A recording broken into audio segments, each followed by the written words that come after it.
ಹಾಡಿ ಮಾತಾಜಿ, ಚಿತ್ರಮೋಹಿನಿ ಮಾತಾಜಿ ಮತ್ತೆ ಜ್ಯೋತಿಶ್ರೀ. ಹರೇ ಕೃಷ್ಣ. ಹರೇ ಕೃಷ್ಣ ಮಾತಾಜಿ. ಚಿತ್ರಮೋಹಿನಿ ಮಾತಾಜಿ ಹಾಡ್ತೇನೆ ಅಂತ ಹೇಳಿದ್ರಲ್ಲ ಮಾತಾಜಿ. ಹರೇ ಕೃಷ್ಣ ಮಾತಾಜಿ. ಹರೇ ಶ್ರೀ ದಾಮೋದರಾಷ್ಟಕ. ಕೃಷ್ಣ ದ್ವೈಪಾಯನ ವ್ಯಾಸರ ಪದ್ಮಪುರಾಣದಲ್ಲಿ ಇದು ಬರುತ್ತೆ.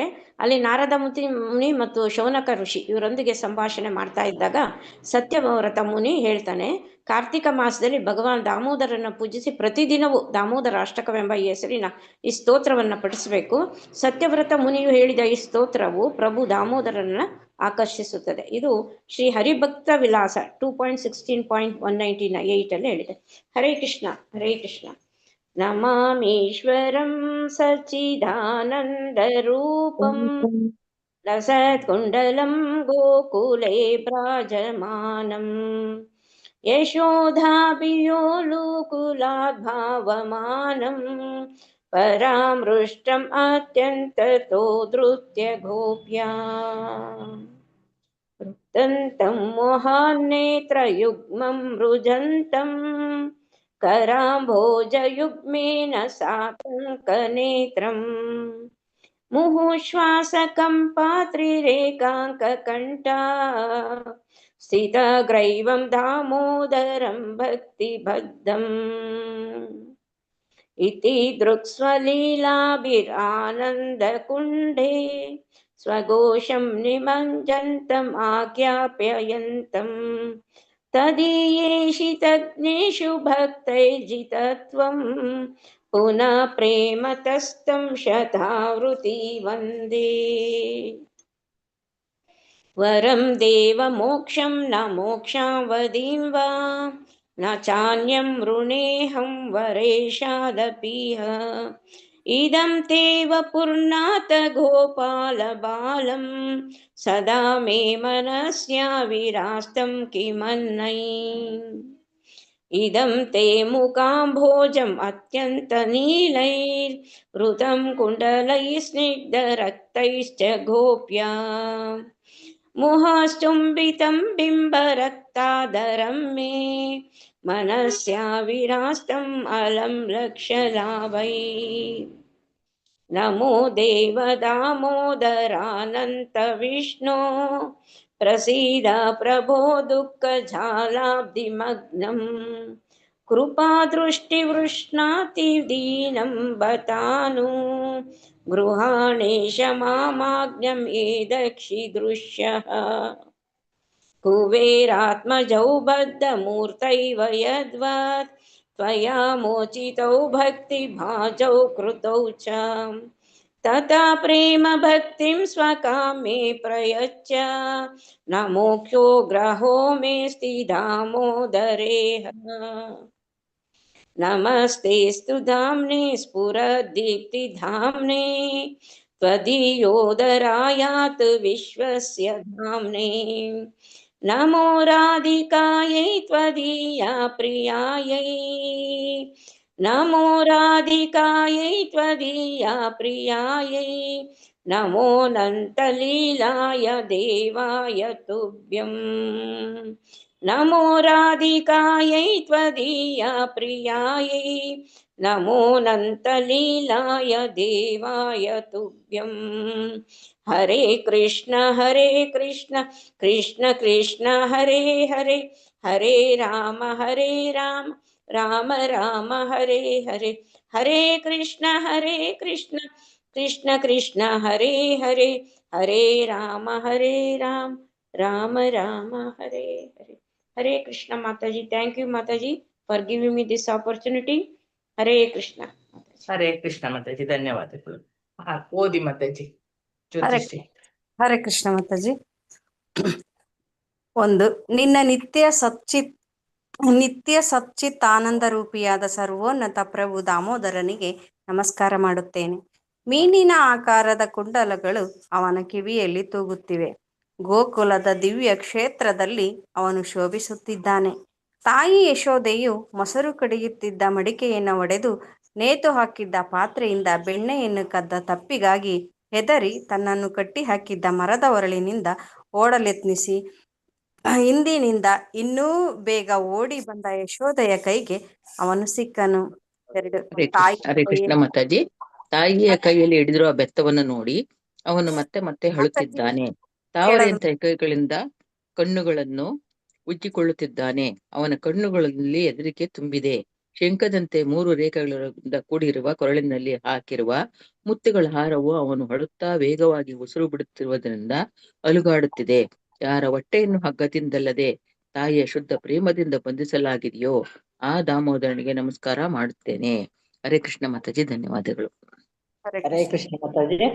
ಇಂತಹ ಬಾಲಲೀಲೆಗಳಿಂದ ಅವನು ಗೋಕುಲದ ನಿವಾಸಿಗಳನ್ನು ಆನಂದ ಸಾಗರದಲ್ಲಿ ಮುಳುಗಿಸುತ್ತಿದ್ದಾನೆ. ತನ್ನ ಸರ್ವೋನ್ನತ ವೈಭವದ ಅರಿವಿನಲ್ಲಿ ತಲ್ಲೀನನಾಗಿರುವ ಭಕ್ತರಿಗೆ, ಯಾರು ಶುದ್ಧ ಪ್ರೇಮ ಭಕ್ತಿಯಿಂದ ಕೂಡಿದ್ದಾರೆಯೋ, ಯಾರು ಭಯ ಮತ್ತು ಗೌರವಗಳ ಎಲ್ಲಾ ಪರಿಕಲ್ಪನೆಗಳಿಂದ ಮುಕ್ತರಾಗಿದ್ದಾರೆಯೋ ಅಂತಹ ಭಕ್ತರು ಮಾತ್ರವೇ ತನ್ನನ್ನು ಗೆಲ್ಲಬಲ್ಲರು ಎಂಬುದನ್ನು ತೋರಿಸಿಕೊಡುತ್ತಿದ್ದಾರೆ. ಪ್ರಭು ದಾಮೋದರನಿಗೆ ಅಧಿಕವಾದ ಪ್ರೀತಿಯಿಂದ 100 ಸಾವಿರಾರು ಸಲ ನಮಸ್ಕಾರ ಮಾಡುತ್ತೇನೆ. ಹರೇ ಕೃಷ್ಣ ಮಾತಾಜಿ. ಪ್ರಭು, ಸಮಸ್ತ ವರಗಳನ್ನು ಅನುಗ್ರಹಿಸಲು ನೀನು ಸಮರ್ಥನಾಗಿದ್ದರೂ ನಾನು ಸಾಯುಜ್ಯ ಮೋಕ್ಷವನ್ನಾಗಲಿ ಅತ್ಯುನ್ನತವಾದ ನಿತ್ಯ ವೈಕುಂಠ ವಾಸವನ್ನಾಗಲಿ ಅಥವಾ ಭಕ್ತಿಯ 9 ಬಗೆಗಳಿಂದ ಪಡೆಯಬಹುದಾದ ಬೇರೆ ಯಾವುದೇ ವರವನ್ನಾಗಲಿ ಬೇಡುವುದಿಲ್ಲ. ಪ್ರಭುವೇ, ವೃಂದಾವನದ ಬಾಲಗೋಪಾಲ ನಿನ್ನ ಈ ದಿವ್ಯ ರೂಪವು ಸದಾ ನನ್ನ ಹೃದಯದಲ್ಲಿ ನೆಲೆಸಿರಲಿ ಎಂದೆಷ್ಟೇ ಮಾತ್ರ ಬೇಡುತ್ತೇನೆ. ಹಾಗಲ್ಲದೆ ಬೇರೆ ಯಾವ ವರದಿಂದ ನನಗೆ ಏನು ಪ್ರಯೋಜನ? ಹರೇ ಕೃಷ್ಣ. ಧನ್ಯವಾದಗಳು.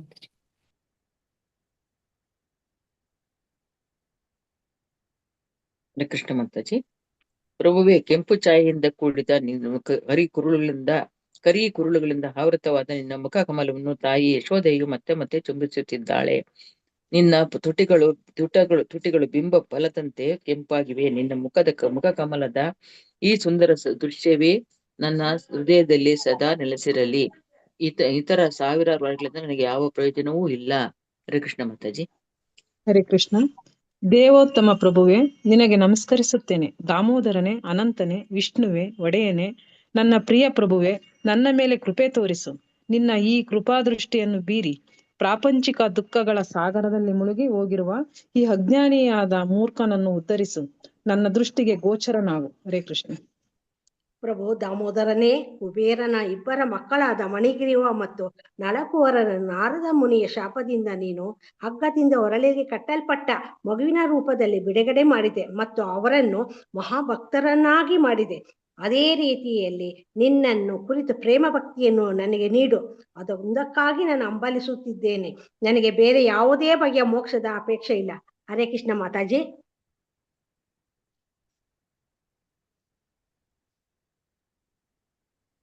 ಓದಿ. ಪ್ರಭು ದಾಮೋದರನೇ, ಮೊದಲು ನಿನ್ನ ಉದರವನ್ನು ಬಂಧಿಸಿರುವ ಪ್ರಕಾಶಮಾನವಾದ ಹಗ್ಗಕ್ಕೆ ವಂದಿಸುತ್ತೇನೆ.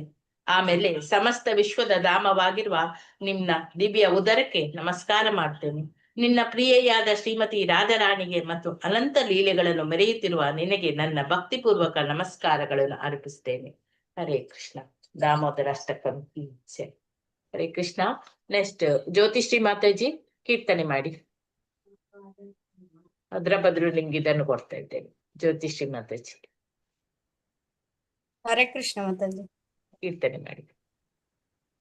ಜಯ ರಾಧ ಮಾಧವ ಜಯ ಕುಂಜ ವಿಹಾರಿ ಜಯ ಗೋಪಿ ಜನ ವಲ್ಲಭ ಜಯ ಗಿರಿವರಧಾರಿ ಯಶೋದನಂದನ ಬ್ರಜ ಜನರಂಜನ ಯಶೋದನಂದನ ಬ್ರಜ ಜನರಂಜನ ಯಮುನ ತೀರಾ ವನಚಾರಿ ಯಮುನ ತೀರಾ ವನಚಾರಿ ಜಯ ರಾಧ ಮಾಧವ ಜಯ ಕುಂಜ ಬಿಹಾರಿ ಜಯ ರಾಧ ಮಾಧವ ಜಯ ಕುಂಜ ಬಿಹಾರಿ ಜಯ ಗೋಪಿ ಜನ ವಲ್ಲಭ ಜಯ ಗಿರಿವರಧಾರಿ ಯಶೋದನಂದನ ಬ್ರಜ ಜನರಂಜನ ಯಶೋದನಂದನ ಬ್ರಜ ಜನರಂಜನ ಯಮುನ ತೀರಾವನಚಾರಿ ಯಮುನ ತೀರಾವನಚಾರಿ ಜಯ ರಾಧ ಮಾಧವ ಜಯ ಕುಂಜ ಬಿಹಾರಿ ಕೃಷ್ಣ ಹರೇ ಕೃಷ್ಣ ಕೃಷ್ಣ ಕೃಷ್ಣ ಹರೇ ಹರೇ ಹರೇ ರಾಮ ಹರೇ ಹರೇ ಹರೇ ಕೃಷ್ಣ ಕೃಷ್ಣ ಕೃಷ್ಣ ಹರೇ ಹರೇ ರಾಮ ಹರೇ ರಾಮ ರಾಮ ರಾಮ ಹರೇ ಹರೇ ಹರೇ ಕೃಷ್ಣ ಕೃಷ್ಣ ಕೃಷ್ಣ ಹರೇ ಹರೇ ಹರೇ ರಾಮ ರಾಮ ರಾಮ ಹರೇ ಹರೇ ಹರೇ ಹರೇ ಕೃಷ್ಣ ಕೃಷ್ಣ ಕೃಷ್ಣ ಹರೇ ಹರೇ ಹರೇ ರಾಮ ರಾಮ ರಾಮ ಹರೇ ಹರೇ. ಹರೇ ಕೃಷ್ಣ. ಎಲ್ಲರಿಗೂ ಧನ್ಯವಾದಗಳು. ಹರೇ ಕೃಷ್ಣ ಮಾತಾಜಿ, ಧನ್ಯವಾದ. ಮತ್ತೆ ಕೀರ್ತನೆಗಳನ್ನು ಆಡಿದಂತಹ ಎಲ್ಲರಿಗೂ ಕೂಡ, ಓದಿದವರಿಗೂ ಎಲ್ಲರಿಗೂ ಕೂಡ ಧನ್ಯವಾದಗಳನ್ನು ಅರ್ಪಿಸ್ತಾ ಇದ್ದೇನೆ. ಹಾಗೆ ನಾವು ಇವತ್ತು 12 ಜನ ಮಹಾಜನರು, ಅವರಲ್ಲಿ ಈ 12 ಜನ ಮಹಾಜನರಲ್ಲಿ 3ನೇಯವರು ಶಿವ. ಈ ಶಿವನ ವಿಷಯದಲ್ಲಿ ನಾವು ಸ್ವಲ್ಪ ಮಾತನಾಡೋಣ. ಫಸ್ಟ್ ಬ್ರಹ್ಮ, ನಾರದ, ಶಿವ, ಮತ್ತೆ ಕುಮಾರರು, ಕಪಿಲ, ಮನು, ಪ್ರಹ್ಲಾದ, ಭೀಷ್ಮ, ಜನಕ, ಹಾಗೆ ಸುಖಮುನಿ, ಬಲಿ ಮಹಾರಾಜ, ಯಮರಾಜ. ಹೀಗೆ 12 ಜನ ಮಹಾಜನರು ಇದ್ದಾರೆ. ಅವರಲ್ಲಿ ಶಿವ ವಿಷ್ಣು ಅಥವಾ ಶಂಭು, ಅವರ ವೈಷ್ಣವ ನಾಮ ಶಂಭು ಆಗಿರ್ತದೆ. ಶಿವ ಕೂಡ ಒಬ್ಬ ಶ್ರೇಷ್ಠ ಭಕ್ತ, ಮತ್ತೆ ಅವನೊಬ್ಬ ವೈಷ್ಣವ. ಹಾಗೆ ನಾವು ಇವತ್ತು ವೈಷ್ಣವ ಭಕ್ತನಾದ ಆ ಶಿವನ ವಿಷಯವನ್ನು ನಾವು ತಿಳಿಯೋಣ.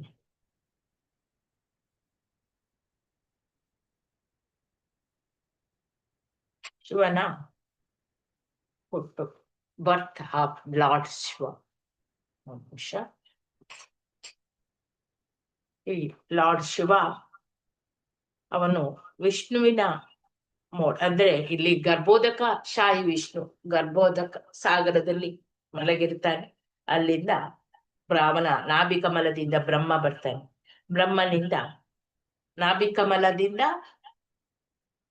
ಬ್ರಹ್ಮ ಹುಟ್ಟುತ್ತಾನೆ. ಹಾಗೆ ಇಲ್ಲಿ ಶಿವ ಕೂಡ ಬರ್ತಾನೆ. ಶಿವ ನೋಡಿ ಇಲ್ಲಿ ಬ್ರಹ್ಮ, ದೇರ್ ಇಸ್ ಎ ರುದ್ರ. ಬ್ರಹ್ಮನಿಂದ ಈ ರುದ್ರ ಶಿವ ಬರ್ತಾನೆ. ಅವನು ತಮೋಗುಣದಲ್ಲಿ ಇರ್ತಾನೆ. ಡಾರ್ಕ್ನೆಸ್, ಕತ್ತಲೆಯಲ್ಲಿ ಇರುವಂತದ್ದು, ಇಗ್ನಾರೆನ್ಸ್ ಆಫ್ ದ ಡಾರ್ಕ್ನೆಸ್ ಅಂತ ಹೇಳ್ತಾರೆ. ಓಲ್ ಕ್ರಿಯೇಷನ್. ಹಾಗೆ ಶಿವನ ವಿಷಯದಲ್ಲಿ ಬರುವಾಗಾದ್ರೆ, ಆ ಶಿವದೇವ ಒಮ್ಮೆ ಇಲ್ಲಿ ಕರ್ಡ್ ಅಂಡ್ ಮಿಲ್ಕ್ ಅದರ ಬಗ್ಗೆ ಹೇಳಿದ್ದಾರೆ. ಅಂದ್ರೆ ಭಗವಂತ ಹಾಲಿನ ಹಾಗೆ ಇದ್ರೆ, ಶಿವ ಮೊಸರು ಅಥವಾ ಯೋಗಟ್ ಅಂತ ಹೇಳ್ತೇವೆ ಅದರ ಹಾಗೆ ಇದ್ದಾರೆ. ಇಲ್ಲಿ ಲಾರ್ಡ್ ಶಿವ ಆ ಬ್ರಹ್ಮ ಸಮಿತಿಯಲ್ಲಿ ಹೇಳ್ತಾರೆ, ಭಗವಂತ ಹಾಲಿನ ಹಾಗೆ ಇದ್ರೆ ಶಿವ ಮೊಸರು. ಹಾಲು ಮೊಸರು ಎಲ್ಲವೂ ಕೂಡ ಒಂದರಿಂದಲೇ ಆಗಿತ್ತು.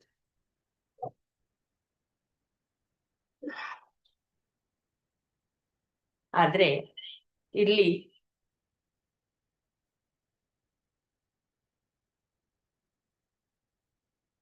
ನೆಕ್ಸ್ಟ್ ನೋಡಿ, ಇದು 12 ಜನ ಮಹಾಜನರ ಬಗ್ಗೆ ಒಂದು 12 ಮಹಾಜನಸ್ ಬಗ್ಗೆ ಒಂದು ಪಿಕ್ಚರ್ ಕೊಟ್ಟಿದ್ದಾರೆ. ಇಲ್ಲಿ god consciousness, this is are the 12 great authority mahajanas. Next ಯಾರೆಲ್ಲ ಅಂತೇಳಿ ಈಗಾಗಲೇ ನಾನು ಅದನ್ನು ಹೇಳಿದೆ. 12 ಹೇಳಿದೆ. ಲಾರ್ಡ್ ಶಿವ ವೈಷ್ಣವಂ ಯಥಾ ಶಂಭು ಅಂತ ಹೇಳಿ, ವೈಷ್ಣವ ಅಥವಾ ವೈಷ್ಣವನ ಹೆಸರಾಗಿ ಅವನಿಗೆ, ಭಗವಂತನಿಗೆ, ಲಾರ್ಡ್ ಶಿವನಿಗೆ ಶಂಭು ಅಂತ ಕೂಡ ಕರೀತಾರೆ. ಅವನು ಒಂದು ಒಳ್ಳೆಯ ಶ್ರೇಷ್ಠ ವೈಷ್ಣವ ಅಂತ ಹೇಳಿ ಹೇಳ್ಬಹುದು. ಶಿವನು ಶ್ರೇಷ್ಠ ವೈಷ್ಣವ. ಹಾಗೆ ಇಲ್ಲಿ ಅವನಿಗೆ ಎಲ್ಲಾ ತರದ ವೈಷ್ಣವರು ಕೂಡ ಅವನಿಗೆ ಶಂಭು ಅಂತಲೇ ಕರೆಯುವಂಥದ್ದು. ಅವನು ಯಾವಾಗ್ಲೂ ರಾಮನಾಮ ಜಪಿಸ್ತಾ ಇರ್ತಿದ್ರು, ಕೃಷ್ಣನಾಮ ರಾಮನಾಮ ಇದನ್ನೇ ಜಪಿಸ್ತಾ ಇದ್ರು. ಪಾರ್ವತಿಗೆ ಕೂಡ ಅದನ್ನೇ ಬೋಧಿಸ್ತಿದ್ರು. ಮತ್ತೆ ಶಿವ ಯಾವಾಗಲೂ ಅಸುರ ಮತ್ತೆ ದೇವತೆಗಳಿಗೆ ಯಾರು ಅನ್ಯಾಯ ಮಾಡ್ತಿದ್ರು ಅವರಿಗೆ ಎಲ್ಲರೂ ಕೂಡ ತೊಂದರೆ ಕೊಡ್ತಿದ್ದವರನ್ನು ಕೂಡ ಅವರು ಆದಷ್ಟು ಹಿಡಿತದಲ್ಲಿ ಇಡ್ತಿದ್ರು. ಆದ್ರೆ ಶಿವ ಯಾರಿಗೂ ಕೂಡ ತೊಂದರೆಯನ್ನು ಕೊಡ್ತಿರ್ಲಿಲ್ಲ, ಎಲ್ಲರನ್ನು ಕೂಡ ಅವರು ನಿಗ್ರಹಿಸ್ತಿದ್ರು. ನಿಮಗೆ ಗೊತ್ತಿದ್ದ ಹಾಗೆ ಹಾಲಿನ ಸಮುದ್ರವನ್ನು ಕಡೆದು ಅವರು ಅದರಿಂದ ಅಮೃತವನ್ನು ಪಡೀಬೇಕು ಅಂತ ಹೇಳಿ ಆ ದೇವತೆಗಳೆಲ್ಲ ಒಂದು ಸ್ಟೋರಿ ಇದೆ ಅಂತ ಸಮುದ್ರ ಮಂಥನ. ಅದರಲ್ಲಿ ಆ ಹಿಮಾಲಯ ಪರ್ವತವನ್ನು, ಅದರಲ್ಲಿರುವ ಮಂದಾರ ಪರ್ವತ ಅದನ್ನು ಕಡೆಗೋಲಾಗಿ ಉಪಯೋಗಿಸ್ತಾರೆ. ವಾಸುಕಿಯನ್ನು ಅವರು ಹಗ್ಗವಾಗಿ ಬಳಸ್ತಾರೆ. ವಾಸುಕಿ ಅಂದ್ರೆ ದೊಡ್ಡ ಹಾವು.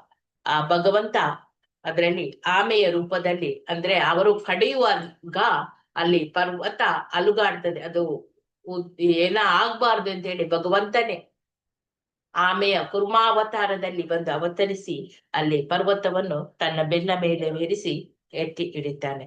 ಹೀಗೆ ಸಮುದ್ರವನ್ನು ಕಡಿಯುವಾಗ ಅಲ್ಲಿ ಫಸ್ಟಿಗೆ ತುಂಬಾ ಪ್ರಮಾಣದ ವಿಷ ಹೊರಗೆ ಒಮ್ಮೆಲೆ ಬರ್ತದೆ.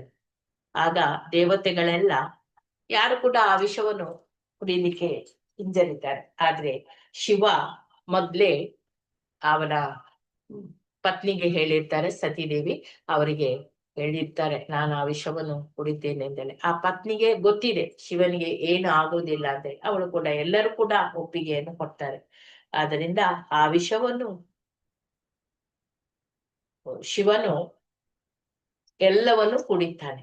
ಆ ಕುಡಿಯುವಾಗ ಅವನ ಕೈಯಿಂದ ತಪ್ಪಿ ಕೆಳಗೆ ಬಿದ್ದಂತಹ ಆ ವಿಷವನ್ನು ಜಂತುಗಳು ಎಲ್ಲವೂ ಸೇರಿ ಸ್ವಲ್ಪ ಸ್ವಲ್ಪವೇ, ಅದು ಹಾವು, ಚೇಳು ಮತ್ತೆ ಕೆಲವು ಮರ ಇವುಗಳಿಗೆಲ್ಲ ಸಿಗ್ತದೆ. ಅವುಗಳಿಂದ ಅವುಗಳು ಕೂಡ ವಿಷ ಜಂತುಗಳಾಗಿ ಹುಟ್ಟುತ್ತದೆ. ಹಾಗೆ ಈ ವಿಷವನ್ನೆಲ್ಲ ಕುಡಿಯುವುದರಿಂದ ಅವನಿಗೆ ನೀಲಕಂಠ, ಅಂದ್ರೆ ಅವನು ಕುಡಿಯುವಾಗ ಅವನ ಕಂಠದಲ್ಲಿ ಸೇಕರಣೆ ಆಗ್ತದೆ. ಅದಕ್ಕೆ ಅವನಿಗೆ ನೀಲಕಂಠ ಅಂತ ಹೇಳಿಯೇ ಹೆಸರು ಬಂತು. ಕ್ಷೀರ ಸಮುದ್ರ, ಆ ಕ್ಷೀರ ಸಮುದ್ರದಲ್ಲಿ ಅಂದ್ರೆ ಹಾಲಿನಂತಹ ಸಮುದ್ರದಲ್ಲಿ ಇದನ್ನು ಕಡಿಯುವಾಗ ಅಮೃತ ಬೇಕು ಅಂತ ಹೇಳಿ ಕಡಿಯುವುದು. ಕೆಲವು ಶಿವ ಇದರಲ್ಲಿ ಪುರಾಣದಲ್ಲಿ ಅವರು ಶಂಖದಿಂದ ಇದನ್ನು ಕುಡಿದಿದ್ದಾರೆ ಅಂತ ಹೇಳಿ ಇತ್ತು. ಪಾಂಚಜನ್ಯ ಶಂಖದಿಂದ ಅದನ್ನು ಕುಡಿತಾರೆ ಅಂತ ಹೇಳಿ ಇತ್ತು. ಹಲಾಹಲ ಎಂಬ ವಿಷ ಅದು.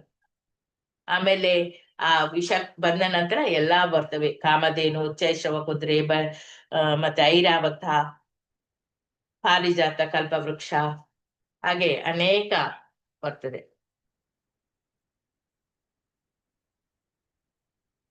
ಹೇಗೆ ಗಂಗೆ ಪವಿತ್ರಲೋ, ಅದು 12ನೇ ಸ್ಕಂದದ 13ನೇ ಅಧ್ಯಾಯದ 16ನೇ ಶ್ಲೋಕದಲ್ಲಿ ನದಿಗಳಲ್ಲೆಲ್ಲ ಗಂಗೆ ಶ್ರೇಷ್ಠ, ದೇವತೆಗಳಲ್ಲೆಲ್ಲ ಅಚ್ಯುತ ಶ್ರೇಷ್ಠ, ವೈಷ್ಣವರಲ್ಲೆಲ್ಲ ಶಿವ ಶ್ರೇಷ್ಠ, ಪುರಾಣಗಳಲ್ಲೆಲ್ಲ ಶ್ರೀಮದ್ ಭಾಗವತ ಶ್ರೇಷ್ಠ ಅಂತ ಹೇಳ್ತಾರೆ. ಹಾಗೆ ವೈಷ್ಣವರಲ್ಲಿ ಶಿವ ಶ್ರೇಷ್ಠನಾಗಿದ್ದಾನೆ. ಇದನ್ನು ನೋಡಿ, ಇಲ್ಲಿ ಇದನ್ನು ಕೊಟ್ಟಿದ್ದಾರೆ. ಹಾಗೆ 4 ಸಂಪ್ರದಾಯಗಳು ಇದೆ. ಒಂದು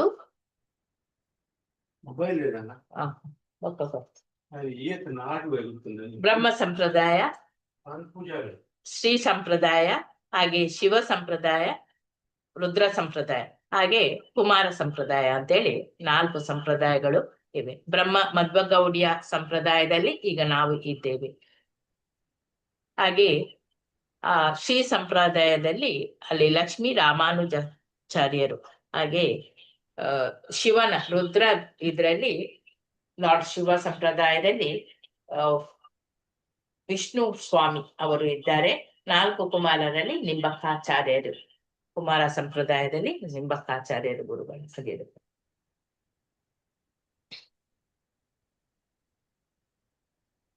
ಶಿವ ಹಂಸವಾಹನವನ್ನು ಒಂದು ಸಲ ಉಪಯೋಗ ಮಾಡಿದ್ದಾನೆ. ಅದು ಮಧ್ಯದೀಪದಲ್ಲಿ ಇದೆ, ನವದೀಪ ಮಧ್ಯದಲ್ಲಿ ಇರುವಂತಹ ಮಧ್ಯದೀಪದಲ್ಲಿ ಇದೆ. ಆ ನೈಮಿಷಾರಣ್ಯದಲ್ಲಿ ನಡೆಯುತ್ತಿರುವಂತಹ ಶ್ರೀಮದ್ ಭಾಗವತವನ್ನು ಕೇಳ್ಬೇಕು ಅಂತ ಹೇಳಿ ಅವನ ವಾಹನದ ನಂದಿಯಿಂದ ಅಲ್ಲಿ ಹೋಗ್ತಾನೆ. ಹೋಗುವಾಗ ತುಂಬಾ ತಡ ಆಗ್ತದೆ ಅಂತ ಹೇಳಿ ಬ್ರಹ್ಮದೇವರ ವಾಹನ ಹಂಸವನ್ನು ಬಳಸಿ ನೈಮಿಷಾರಣ್ಯದಲ್ಲಿ ನಡೆಯುವಂತಹ ಶ್ರೀಮದ್ ಭಾಗವತವನ್ನು ಕೇಳಲು ಅವನು ಉಪಯೋಗಿಸಿದನು. ಅದನ್ನು ಉಪಯೋಗಿಸಿದ ಅಂತ ಹೇಳಿ ಇತ್ತು. ಆ ಪಿಕ್ಚರ್ ಇಲ್ಲ, ಇದರಲ್ಲಿ ಇಲ್ಲ.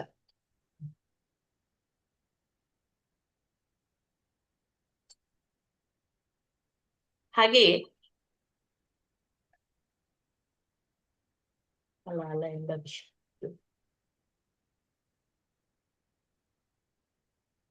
ಶಿವನ ಗುಣಗಳು. ಶಿವ ತುಂಬಾ ಸರಳವಾಗಿ ಇರ್ತಾನೆ. ಅವನು ಯಾವಾಗ್ಲೂ ಜಿಂಕೆಯ ಚರ್ಮವನ್ನು ಧರಿಸ್ತಾನೆ, ಮತ್ತೆ ಧ್ಯಾನದಲ್ಲಿ ಇರ್ತಾನೆ, ಎಲ್ಲರ ಚಿಂತಕನು ಕೂಡ ಆಗ್ತಾನೆ. ಆದ ಕಾರಣ ಅವನು ಆ ವಿಷವನ್ನು ಕುಡಿದ. ಶಿವ ಎಲ್ಲರಿಗೂ ಕೂಡ ಬೇಗ ಪ್ರಸನ್ನನಾಗ್ತಾನೆ, ಎಲ್ಲಾ ಬೇಡಿಕೆಗಳನ್ನು ಕೂಡ ಈಡೇರಿಸ್ತಾನೆ. ಶಿವನಿಗೆ ಅನೇಕ ಹೆಸರುಗಳು ಇವೆ. ಸೋಮೇಶ್ವರ ಅಂದ್ರೆ ಚಂದ್ರನನ್ನು ಧರಿಸಿದವ ಅಂದ್ರೆ ನಾನು ಖಾಲಿ ಬಾರಿಗೆ 10 ಹೆಸರುಗಳನ್ನು ಮಾತ್ರ ಹೇಳ್ತೇನೆ. ನೀಲಕಂಠ ಅಂದ್ರೆ ನೀಲಿಯಾದ ಕಂಠ. ನಟರಾಜ ಅಂದ್ರೆ ಅವನು ನಾಟ್ಯ ರಾಜ, ನಾಟ್ಯ ಮಾಡುವವನು. ಕೈಲಾಸೇಶ ಅಂತ ಹೇಳಿದ್ರೆ ಅವನು ಕೈಲಾಸ ಪರ್ವತದಲ್ಲಿ ಇರುವವನು. ಭದ್ರಪ್ರಿಯ ಅಂದ್ರೆ ಯಾವಾಗ್ಲೂ ಒಳ್ಳೆಯದನ್ನೇ ಮಾಡುವವರು ಶಿವ. ತ್ರಿನೇತ್ರ ಅಂದ್ರೆ 3 ಕಣ್ಣುಗಳು ಉಳ್ಳವ. ಜಟಾಧರ ಅಂದ್ರೆ ಜಡೆಯುಳ್ಳವ, ಕೂದಲು. ರುದ್ರ ಅಂದ್ರೆ ಕೋಪಾವೇಶದಲ್ಲಿ ಇರುವವ ಅಂತೇಳಿ. ಹಾಗೆ ಶಿವ ಅತ್ಯಂತ ಶಕ್ತಿಶಾಲಿಯಾದ ದೇವತೆ. ಭಗವಾನ್ ವಿಷ್ಣುವಿನಿಗೆ 2ನೇಯವನಾಗಿದ್ದಾನೆ ಶಿವ. ಆತ್ಮರಾಮ. ಅವನು ಭೌತಿಕ ಪ್ರಪಂಚದಿಂದ ಏನನ್ನು ಕೂಡ ಬಯಸುವುದಿಲ್ಲ. ಆ ಭೌತಿಕ ಪ್ರಪಂಚದಲ್ಲಿ ಇರುವವರ ಅನುಕೂಲಕ್ಕಾಗಿ ಅವನು ಎಲ್ಲಾ ಕಡೆಯಲ್ಲಿ ಕೂಡ ಆ ಕಾಳಿದೇವಿ ಮತ್ತೆ ದುರ್ಗಾದೇವಿಯಂತಹ ತನ್ನ ಭಯಂಕರವಾದ ಆ ಕಲೆಗಳ ಜೊತೆಗೆ ಯಾವಾಗ್ಲೂ ಅವನು ಕಾರ್ಯನಿರತನಾಗಿ ಇರುತ್ತಾನೆ. ಇದು 4ನೇ ಅಧ್ಯಾಯದ 18ನೇ ಶ್ಲೋಕದಲ್ಲಿ ಹೇಳ್ತಾರೆ. ಹಾಗೆ 4ನೇ ಅಧ್ಯಾಯದ 2ನೇ ಶ್ಲೋಕದಲ್ಲಿ ಇಡೀ ಜಗತ್ತಿಗೆ ಗುರುವಾಗಿ ಶಿವ ಇದ್ದಾನೆ. ಅವನು ದ್ವೇಷರಹಿತ, ಶಾಂತ ವ್ಯಕ್ತಿತ್ವವುಳ್ಳವನು, ಸದಾ ಸ್ವಯಂ ತೃಪ್ತನು, ದೇವತೆಗಳಲ್ಲಿ ಕೂಡ ಅತಿ ಶ್ರೇಷ್ಠನು, ವೈಷ್ಣವರಲ್ಲಿ ಪತಿತ ಜೀವಿಗಳಲ್ಲಿ ಅನ್ನು ಉದ್ಧಾರಕ ಮಾಡುವವನು ಅಂತ ಹೇಳಿ ಕೂಡ ಅಲ್ಲಿ.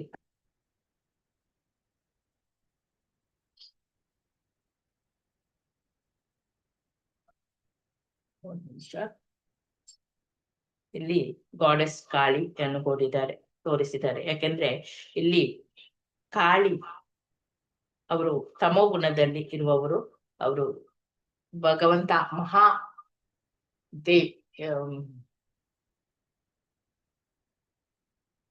ಮೂರು ಗುಣಗಳನ್ನು ಒಳಗೊಂಡಂತಹ ಈ ಕಾಳಿ.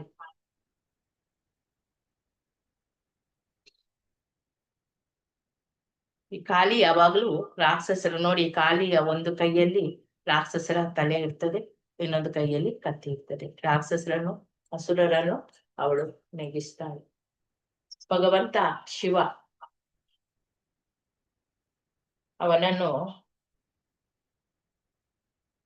ಅವನು ಯಾವಾಗ್ಲೂ ಧ್ಯಾನದಲ್ಲಿಯೇ ಇರ್ತಾನೆ. ಮತ್ತೆ ಅಸುರರನ್ನು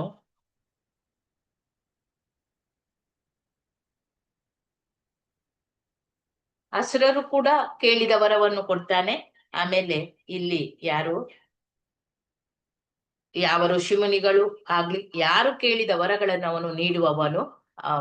ಶಂಭು ಆಗಿರ್ತಾನೆ.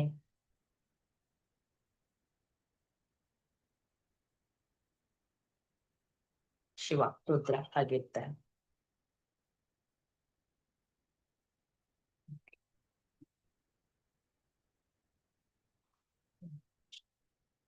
Lord Shiva is on Shankaracharya, ಅಂದ್ರೆ ಅವರು ನೆಕ್ಸ್ಟ್ ಇದರಲ್ಲಿ ಶಂಕರಾಚಾರ್ಯರಾಗಿ ಅವತಾರವೆತ್ತುತ್ತಾರೆ.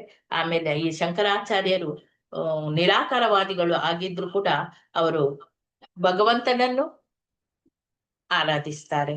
ಭಗವಂತನ ಬಗ್ಗೆ ಅವರು ಯಾವಾಗ್ಲೂ ಭಜ ಗೋವಿಂದಂ ಅದನ್ನು ಯಾವಾಗ್ಲೂ ಹೇಳ್ತಾ ಇರ್ತಾರೆ. ಗೋವಿಂದನನ್ನು ಪ್ರಾರ್ಥನೆ ಮಾಡಿ ಅಂತೇಳಿ ಶಂಕರಾಚಾರ್ಯರು ಯಾವಾಗ್ಲೂ ಹೇಳುವಂಥದ್ದು.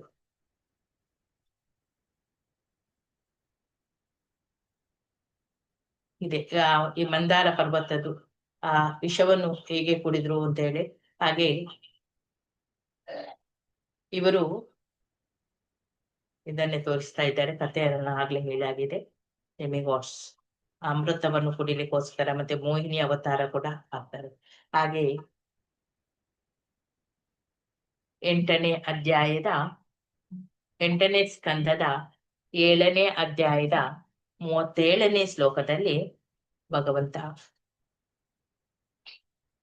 ಏನು ಹೇಳಿದಾನೆ ಅಂತ ಹೇಳಿದ್ರೆ, ಇಲ್ಲಿ ಶಿವ ಆ ಹಾಲನ್ನು ಕಡಿಯುವಾಗ ಅಲ್ಲಿ ಬರುವಂತಹ ವಿಷವನ್ನು ಕುಡಿಬೇಕಾದ್ರೆ ಶಿವ ಮೊದ್ಲೇ ಅವನ ಹೆಂಡತಿ ಭವಾನಿ ಅವರ ಹತ್ರ ಹೇಳ್ತಾನೆ, ಈ ಜೀವಿಗಳೆಲ್ಲ ತುಂಬಾ ಅಪಾಯಕರ ಸ್ಥಿತಿಯಲ್ಲಿದ್ದಾರೆ.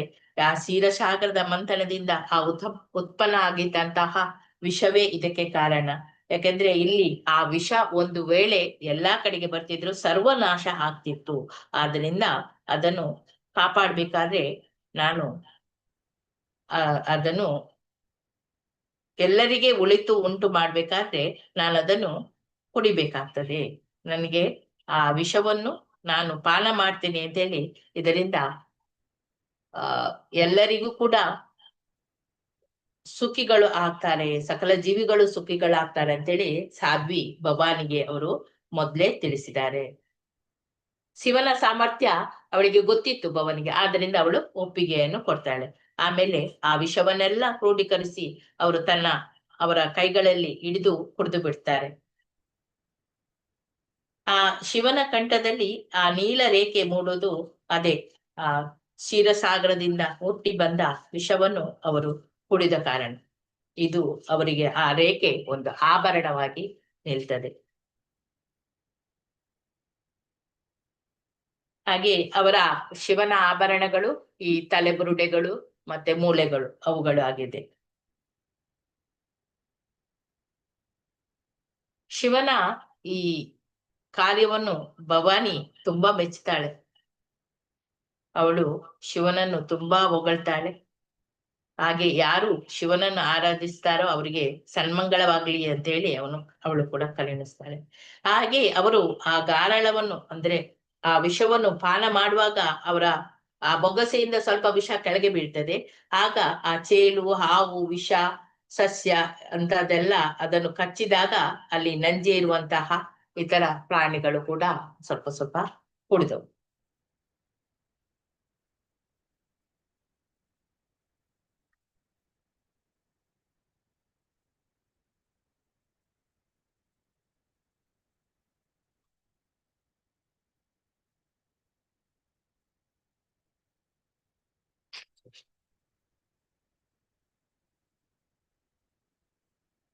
ಶಂಭು ದ ಡಿಸ್ಟ್ರಾಯರ್ ಡಿಸ್ಟ್ರಕ್ಷನ್ ಇದೆ. ಕಾಳಿ ಮಹಾರಾಜರದು ಕಥೆಯನ್ನು ಅಲ್ಲಿ ಪುನಃ ಹೇಳ್ತಾ ಇದ್ದಾರೆ. ಕಾಳಿ ಮತ್ತೆ ತಾಂಡವ ನೃತ್ಯವನ್ನು ಕೂಡ ಅವರು ಮಾಡ್ತಾರೆ. ನಾಟ್ಯಕಾರ ಅಂತ ಹೇಳಿದ್ದಾರೆ. ಅದಕ್ಕೆ ಒಂದು ಇದನ್ನು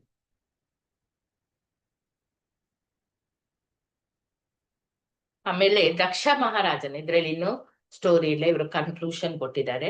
ಓಕೆ, ದಕ್ಷ ಮಹಾರಾಜನ ಮಗಳು ಯಾರು? ಸತೀದೇವಿ. ಅವಳನ್ನು ಮದ್ವೆ ಆಗ್ಬೇಕಾದ್ರೆ ದಕ್ಷ ಮಹಾರಾಜನಿಗೆ ಒಂದು ಚೂರು ಒಪ್ಪಿಗೆ ಇರುವುದಿಲ್ಲ. ಆಮೇಲೆ ಇವರು ಒಂದು ದಕ್ಷ ಮಹಾರಾಜ ಒಂದು ಯಾಗವನ್ನು ಮಾಡ್ಲಿಕ್ಕೆ ಕೂಡ ರೆಡಿ ಆಗಿರ್ತಾರೆ. ಅಲ್ಲಿಗೆ ಆ ಮಗಳನ್ನು ಕರೆಯುವುದಿಲ್ಲ ಅವರು, ಬಾಕಿ ಎಲ್ಲರನ್ನೂ ಕೂಡ ಆಹ್ವಾನಿಸ್ತಾರೆ. ಯಾಕಂದ್ರೆ ಶಿವನನ್ನು ನೋಡಿದ್ರೆ ದಕ್ಷ ಮಹಾರಾಜನಿಗೆ ಆಗುವುದಿಲ್ಲ. ಯಾವುದೋ ಒಂದು ಸಭೆಯಲ್ಲಿ ಎಲ್ಲರೂ ಸೇರಿಕೊಂಡಿದ್ರು. ಅಲ್ಲಿ ಬ್ರಹ್ಮ ಶಿವ ಎಲ್ಲರೂ ಕೂಡ ಮೊದ್ಲೇ ಬಂದು ನಿಂತಿದ್ರು. ಇವರು ದಕ್ಷ ಮಹಾರಾಜ ಎಂಟ್ರ್ ಆಗುವಾಗ ಬ್ರಹ್ಮ ಮತ್ತೆ ಶಿವ ಕುಳಿತುಕೊಂಡಿದ್ದ ಅಲ್ಲಿಂದ ಎದ್ದೇಳಿಲ್ಲಂತೆ. ಆದ್ರೆ ಬ್ರಹ್ಮ ಕೊನೆಗೆ ಇವರಿಗೆ ಯಾರಿಗೆ ದಕ್ಷ ಮಹಾರಾಜರಿಗೆ ಸಹಾಯವನ್ನ ಎಲ್ಲ ಮಾಡ್ತಾರೆ. ಆದ್ರೆ ಶಿವ ಅಲ್ಲಿಂದ ಕದಡ್ಲಿಲ್ಲ. ಯಾಕೆಂದ್ರೆ ಇವರು ಶಿವನನ್ನು ದೂಷಿಸ್ತಾರೆ, ಬೈತಾರೆ, ಎಲ್ಲಾ ಹಿಂಸೆಯನ್ನು ಮಾಡ್ತಾರೆ. ಅಲ್ಲಿಂದ ಲಾಸ್ಟ್ಗೆ ಕೊನೆಗೆ ಶಿವ ಯಾವುದಕ್ಕೂ ಏನನ್ನು ಉತ್ತರವೇ ಕೊಡುವುದಿಲ್ಲ. ಅವರ ನಂದೀಶ್ವರ ಕೋಪಗೊಳ್ತಾರೆ. ಅವರು ಎಲ್ಲರಿಗೂ ಕೂಡ ಶಾಪವನ್ನು ಹಾಕ್ತಾರೆ. ಅಲ್ಲಿ ಕೋಲಾಹಲ ಆಗ್ತದೆ. ಆದ್ರೆ ದಕ್ಷ ಮಹಾರಾಜ ಶಿವನಿಗೆ ಅನೇಕ ತರಹದಿಂದ ಬೈತಾರೆ. ಆದ್ರೂ ಕೂಡ ಶಿವ ಏನೂ ಹೇಳದೆ ಸೀದಾ ಬರ್ತಾರೆ. ನೆಕ್ಸ್ಟ್ ಆ ಯಾಗ ಮಾಡುವಾಗ ಈ ಸತಿ, ಯಾಕೆ ಅವರಿಗೆ ದಕ್ಷನಿಗೆ ಸತಿಯನ್ನು ಶಿವನಿಗೆ ಕೊಡ್ಲಿಕ್ಕೆ ಇಷ್ಟ ಇಲ್ಲ ಅಂತ ಹೇಳಿದ್ರೆ, ಅವನು ಕಾಡಿನಲ್ಲಿ ವಾಸ ಮಾಡ್ತಾನೆ, ತಮೋ ಗುಣದಲ್ಲಿ ಇರ್ತಾನೆ, ಮತ್ತೆ ಜಿಂಕೆಯ ಚರ್ಮವನ್ನು ಧರಿಸಿರ್ತಾರೆ, ಮತ್ತೆ ಯಾವಾಗ್ಲೂ ಧ್ಯಾನದಲ್ಲಿ ಕೈಲಾಸ ಪರ್ವತದಲ್ಲಿ ಇರ್ತಾರೆ. ಮತ್ತೆ ಇನ್ನು ಅವರು ರುಂಡ ಮೂಳೆಗಳನ್ನೆಲ್ಲ ಧರಿಸಿಕೊಂಡು ಇರ್ತಾರೆ, ಅಶುಚಿಯಾಗಿ ಇರ್ತಾರೆ ಅಂತ ಹೇಳಿ ಅವರ ಮಗಳನ್ನು ಅವರಿಗೆ ಶುಚಿಯಾದ ಆ ಸತಿದೇವಿಯನ್ನು ಕೊಡ್ಲಿಕ್ಕೆ ಮನಸ್ಸಿರುವುದಿಲ್ಲ. ಆದ್ರೆ ಇವನು ಅರ್ಧನಾರೀಶ್ವರ. ಇವನು ಭವಾನಿಯನ್ನು ತನ್ನ ಒಳಗೆ ಮದುವೆ ಆದ ನಂತರ ಅವರು ಅರ್ಧನಾರೀಶ್ವರ ಆಗಿ ಇರ್ತಾರೆ. ಅರ್ಧ ಶಿವ ಅರ್ಧ ಭವಾನಿ ಅಂತ ಹೇಳಿ. ಹಾಗೆ ಇನ್ನು ಮುಂದಕ್ಕೆ ಹೋದಾಗ ಅವರು ಯಜ್ಞವನ್ನು ದಕ್ಷ ಮಹಾರಾಜ ಮಾಡ್ತಾರೆ. ಆ ಯಜ್ಞಕ್ಕೆ ಎಲ್ಲರನ್ನು ಆಹ್ವಾನಿಸ್ತಾರೆ. ಎಲ್ಲರೂ ಹೋಗುವುದನ್ನು ಈ ಭವಾನಿ ಅಥವಾ ಸತಿದೇವಿ ನೋಡ್ತಾಳೆ. ಅವಳಿಗೆ ಆಸೆ ಇರ್ತದೆ. ಅವಳು ಬಂದು ಗಂಡನ ಹತ್ರ ಕೇಳ್ತಾಳೆ, ನಾನು ಹೋಗ್ಲಾ, ತಾಯಿ ಮನೆಗೆ ಹೋಗದೆ ತುಂಬಾ ಸಮಯ ಆಯ್ತು, ನಾನು ಹೋಗ್ಬೇಕು ಅಂತ ಹೇಳಿ ಹೇಳ್ತಾಳೆ. ಆಗ ಶಿವ ಪರಿಪರಿಯಾಗಿ ಹೇಳ್ತಾನೆ, ನೀನು ಹೋಗುದು ಬೇಡ, ಅಲ್ಲಿ ಈ ರೀತಿ ಎಲ್ಲ ಆಗ್ತದೆ, ನಿನ್ಗೆ ಯಾವ ಸನ್ಮಾನವನ್ನು ಕೊಡುವುದಿಲ್ಲ, ಬೇಡ, ಹೋಗ್ಬೇಡ ಅಂತ ಹೇಳ್ತಾನೆ. ಆದ್ರೆ ಸತಿ ಅವಳಿಗೆ ಒಮ್ಮೆ ಬೇಡ, ಗಂಡನನ್ನು ಬಿಟ್ಟು ಹೋಗ್ಲು ಮನಸ್ಸೂ ಇಲ್ಲ. ಆದ್ರೂ ತನ್ನ ಗಂಡನನ್ನು ಯಾಕೆ ಕರೀಲಿಲ್ಲ, ಅದೇ ಒಂಥರ ಅವಳಿಗೆ ಇದಿರ್ತದೆ. ಗಂಡನನ್ನು ಕರೀಲಿಲ್ಲ, ತನ್ನನ್ನು ಕರೀಲಿಲ್ಲ, ಆದ್ರೂ ತಂದೆಯ ಮನೆಗೆ ಹೋಗ್ಬೇಕು ಅಂತ ಹೇಳಿ ಆಸೆ ಇತ್ತು. ಆದ ಕಾರಣ ಅವಳು ಏನ್ ಮಾಡ್ತಾಳೆ, ಗಂಡನನ್ನು ಕೇಳಿ ಗಂಡನ ಒಪ್ಪಿಗೆಯನ್ನು ಪಡೆಯದೇನೆ ಹೋಗ್ತಾಳೆ. ಹೋಗಿ ಅಲ್ಲಿ ಗಂಡ ಬೇಡ ಅಂತ ಹೇಳ್ತಾರೆ, ನೋಡು ನೀನ್ ಅಲ್ಲಿ ಹೋದ್ರೆ ನೀನ್ ಅಲ್ಲಿ ನಿನ್ಗೆ ಸಾವು ಅಂತೂ ಖಂಡಿತ, ಆ ರೀತಿ ಅವರು ಬೈತಾರೆ, ನೀನ್ ಹೋಗ್ಬೇಡ ಅಂತ ಹೇಳಿದ್ರು ಇವಳು ಕೇಳಲಿಲ್ಲ, ಹೋಗ್ತಾರೆ. ಅಲ್ಲಿ ಹೋದ ನಂತರ ಯಾರು ಅವಳನ್ನು ಸ್ವಾಗತಿಸುವುದಿಲ್ಲ. ಯಾಕೆಂದ್ರೆ ಎಲ್ಲರಿಗೂ ಕೂಡ ದಕ್ಷನ ಬಗ್ಗೆ ಹೆದರಿಕೆ ಇರ್ತಿತ್ತು. ಅವರ ಸೋದರಿಯರು ಮತ್ತು ತಾಯಿ ಅವರನ್ನು, ಸತಿಯನ್ನು ಸ್ವಾಗತ ಮಾಡ್ತಾರೆ. ಅವರೆಲ್ಲ ಪ್ರೀತಿಯ ಕಮ್ಮನಿಗಳಿಂದ ಅವರನ್ನು ತುಂಬಿದ್ರು. ಮತ್ತೆ ಕಂಠ ಅವರದೆಲ್ಲ ಗದ್ಗತಿಗಾಗಿತ್ತು. ಮಗಳನ್ನು ಅವರು ಆಲಂಗಿಸಿಕೊಳ್ತಾರೆ. ಹಾಗೆ ಅವಳ ಸೋದರಿಯರು ಮತ್ತೆ ಪ್ರೀತ್ಯ ಆಧಾರಗಳಿಂದ ಸ್ವಾಗತಿಸಿದ್ರು. ಆಧಾರದ ಮಾತುಗಳಲ್ಲಿ ಅವರದ್ದು ಮಾಲ್ನುಡಿ ಅಂತ ಹೇಳಿ ಇರ್ಲಿಲ್ಲ. ಆಸನವನ್ನು ಇಟ್ಟು ಉಡುಗೊರೆಗಳನ್ನು ನೀಡಿದ್ರು, ಅದನ್ನು ಅವಳು ಸ್ವೀಕರಿಸಲಿಲ್ಲ. ಯಾಕಂದ್ರೆ ಅವಳಿಗೆ ತಂದೆ ಯೋಗಕ್ಷೇಮವನ್ನು ವಿಚಾರಿಸಿ ಸ್ವಾಗತಿಸಿ ಇಲ್ಲ ಅಂತ ಹೇಳಿ ಅವರು ಯಥೋಚಿತವಾಗಿ ತಂದೆ ಕೂಡ ಮಾತನಾಡ್ಲಿಲ್ಲ. ಮತ್ತೆ ಆದ್ವರ ಯಜ್ಞಶಾಲೆಯಲ್ಲಿ ತನ್ನ ಗಂಡನಾದ ಶಿವನಿಗೆ ಅವರ ಆವಿರ್ಭಾಗವನ್ನು ಅರ್ಪಿಸದೇ ಇದ್ದುದನ್ನು ಸತಿ ಕಾಣ್ತಾಳೆ. ತನ್ನ ತಂದೆಯಾದ ದಕ್ಷ ತನ್ನ ಗಂಡನನ್ನು ಯಜ್ಞಕ್ಕೆ ಆಹ್ವಾನಿಸಲಿಲ್ಲ, ಅವಹೇಳನ ಮಾಡಿದ್ದಾನೆ. ಅದಲ್ಲದೆ ಯಥೋಚಿತವಾಗಿ ತನ್ನನ್ನು ಕೂಡ ಸ್ವಾಗತಿಸಲಿಲ್ಲ ಎಂದು ಅವಳಿಗೆ ಈಗ ಗೊತ್ತಾಗ್ತದೆ. ಅವಳಿಗೆ ತುಂಬಾ ಕೋಪ ಬರ್ತದೆ. ತನ್ನ ನೋಟದಿಂದಲೇ ಸುಟ್ಟು ಬಿಡುವಳು ಎಂಬಂತೆ ಅವಳು ರೋಷದಿಂದ ತನ್ನ ತಂದೆಯನ್ನು ನೋಡ್ತಾ ಇದ್ದು. ಯಾಕೆಂದ್ರೆ ದಕ್ಷನಿಗೆ ಅವಳಿಗೆ ಶಿವ ದಾಕ್ಷಾಯಿನಿ ಅಂತ ಹೇಳಿ ಕೂಡ ಹೆಸರಿಟ್ಟಿದ್ದಾನೆ. ಯಾಕೆ ಅಂತ ಹೇಳಿದ್ರೆ ದಕ್ಷನ ಪುತ್ರಿ ಆದ ಕಾರಣ. ದಕ್ಷನಿಗೆ ಹಾನಿಯನ್ನು ಉಂಟು ಮಾಡಲು ಅವನು ಶಿವನ ಅನುಯಾಯಿಗಳು ಎಲ್ಲ ಭೂತಗಣಗಳನ್ನು ಸತಿಯು ತನ್ನ ಆದೇಶದಿಂದ ಅವರನ್ನೆಲ್ಲ ನಿಲ್ಲಿಸ್ತಾಳೆ, ಏನು ಹಾನಿ ಮಾಡಬೇಡಿ ದಕ್ಷನಿಗೆ ಅಂತೇಳಿ. ಆದ್ರೆ ಅವಳಿಗೆ ಕೋಪ ದುಃಖಗಳು ಎರಡು ಕೂಡ ಒಟ್ಟಿಗೆ ಬಂತು. ಆಗ ಅವಳ ಯಜ್ಞ ಪ್ರಕ್ರಿಯೆ ಅನಗತ್ಯವು ಶ್ರಮ ಪ್ರಭಾವವು ಆದ ಇಂಥ ಯಜ್ಞಗಳು ಹೆಮ್ಮೆ ಪಟ್ಟುಕೊಳ್ಳುವಂತಹ ವ್ಯಕ್ತಿಗಳನ್ನು ಎಲ್ಲ ನಿಂದಿಸತೊಡಗಿತು. ಎಲ್ಲರ ಎದುರಲ್ಲಿ ತನ್ನ ತಂದೆಗೆ ಬಿರುನುಡಿಗಳನ್ನು ಆಡುತ್ತಾ ಅವನನ್ನು, ತಂದೆಯನ್ನು ವಿಶೇಷವಾಗಿ ನಿಂದಿಸ್ತಾಳೆ. ಆಮೇಲೆ ಅವಳು ಹೇಳ್ತಾಳೆ, ಈ ಲೋಕದಲ್ಲಿ ಶಿವನೇ ಎಲ್ಲಾ ಜೀವಿಗಳಿಗೂ ಕೂಡ ಅತ್ಯಂತ ಪ್ರೀತಿ ಪಾತ್ರನಾಗಿದ್ದವನು. ಅವನಿಗೆ ಎದುರಾಳಿಗಳು ಯಾರು ಇಲ್ಲ. ಅವನಿಗೆ ತುಂಬಾ ಪ್ರಿಯನಾದವನಾಗಲಿ ಅಥವಾ ಶತ್ರು ಆಗ್ಲಿ ಯಾರೂ ಇಲ್ಲ. ದ್ವೇಷ ಮುಕ್ತನಾಗಿದ್ದಾನೆ ಅವನು. ಅಂತಹ ವಿಶ್ವಾತ್ಮನ ವಿಷಯದಲ್ಲಿ ದಕ್ಷನನ್ನು ಬಿಟ್ಟು ಬೇರೆ ಯಾರು ಕೂಡ ಅಸೂಯೆ ಪಡುವವರು ಇಲ್ಲ ಅಂತೇಳಿ ಹೇಳ್ತಾಳೆ. ನಿನ್ನಂತವನನ್ನು ಮಾತ್ರ ಇತರ ಗುಣಗಳಲ್ಲಿಯೂ ದೋಷಗಳಲ್ಲಿ ಕೂಡ ಆರಿಸಬಹುದು. ಆದ್ರೆ ಶಿವನು ಇತರರ ದೋಷಗಳನ್ನು ಎಲ್ಲ ಕಾಣದಿರುವುದು ಮಾತ್ರವಲ್ಲ, ಅವರಲ್ಲಿ ಒಂದಿಷ್ಟು ಸದ್ಗುಣವೇನಾದ್ರೂ ಇದ್ದಲ್ಲಿ ಅದನ್ನು ದೊಡ್ಡದು ಮಾಡಿ ಅವನು ಹೊಗಳ್ತಾನೆ. ಅಂದ್ರೆ ಸದ್ಗುಣವನ್ನು ಹೆಕ್ಕಿ ಹೇಳ್ತಾನೆ ಅಲ್ಲಹ, ದೋಷವನ್ನು ಅವನು ಯಾವಾಗ್ಲೂ ಎತ್ತಿ ಹೇಳುವುದಿಲ್ಲ. ಅಂತಹ ಮಹಾತ್ಮರಲ್ಲಿ ನಿನ್ ತಂದೆಯಾಗಿ ನೀನು ಕೂಡ ನನಗೆ ಅವರಲ್ಲಿ ದೋಷವನ್ನೇ ಹುಡುಕ್ತಾ ಇದ್ದೀಯಾ ಅಂತ ಹೇಳಿ ಹೇಳ್ತಾರೆ. ಹಾಗೆ ಲಾಸ್ಟಿಗೆ ಅವಳು ಅವರ ಪತನಕ್ಕೆ ಕೂಡ ನೋಡ್ತಾಳೆ.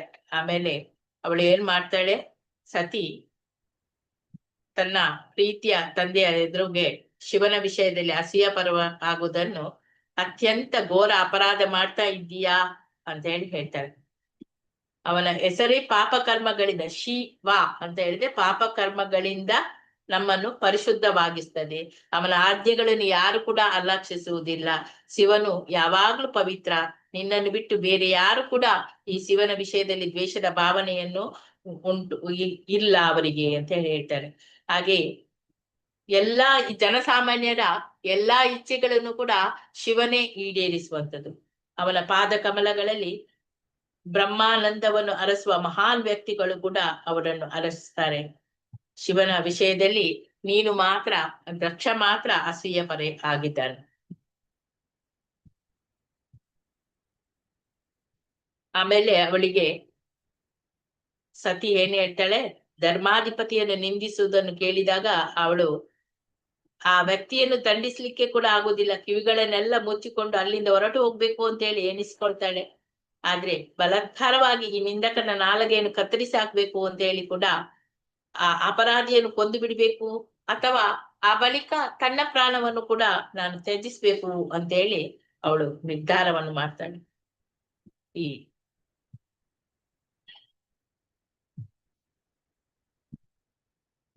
ಅಂದ್ರೆ ಶಿವನನ್ನು ನಿಂದಿಸಿದವರಂತಹ ವ್ಯಕ್ತಿಗಳನ್ನು, ಅವರನ್ನು ಕ್ಷಣ ಮಾತ್ರ ಕೂಡ ಈ ಶರೀರದಿಂದ ಮುಕ್ತಿ ಮಾಡ್ಬೇಕು ಅಂತ ಹೇಳಿ ಅವಳು, ಯಾರು ವಿಷಮಯವಾದ ಆಹಾರವನ್ನು ಯಾರಾದ್ರೂ ತಿಂದಿದ್ರೆ ವಾಂತಿ ಮಾಡಿಸುವುದು ಹೇಗೆ, ಅದೇ ರೀತಿ ಮಾಡ್ಬೇಕು ಅಂತ ಹೇಳಿ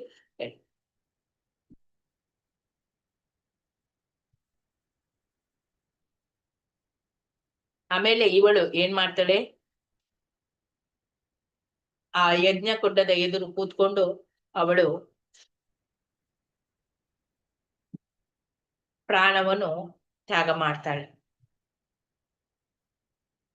ಈ ಸುದ್ದಿ ಶಿವನಿಗೆ ಗೊತ್ತಾಗ್ತದೆ. ಶಿವ ಕೂಡಲೇ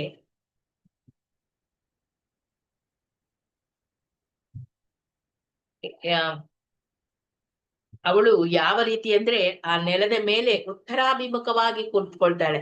ಆಮೇಲೆ ಕೇಸರಿ ಬಣ್ಣದ ಆ ದೂಗಳವನ್ನು ಹುಟ್ಟಿದ್ದ ಅವಳು ನೀರನ್ನು ಸಂಪ್ರೋಕ್ಷಿಸಿಕೊಳ್ತಾಳೆ. ಕಣ್ಣು ಮುಚ್ಚಿ ಮೌನವಾಗಿ ಹಠಯೋಗದಲ್ಲಿ ಇರ್ತಾಳೆ.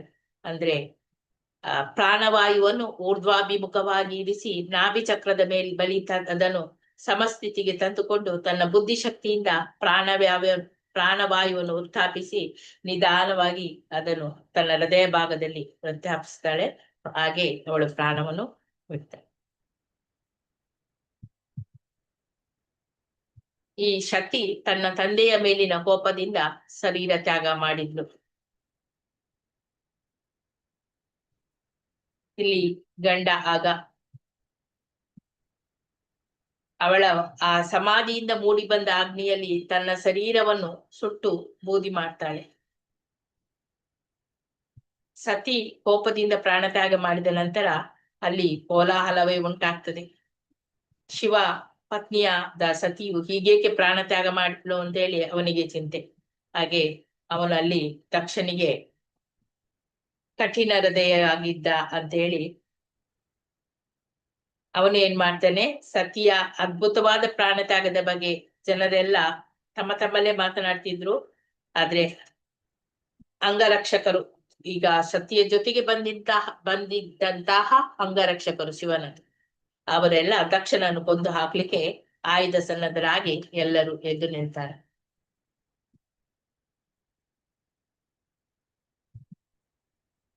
ಆಮೇಲೆ ಇಲ್ಲಿ ಶಿವ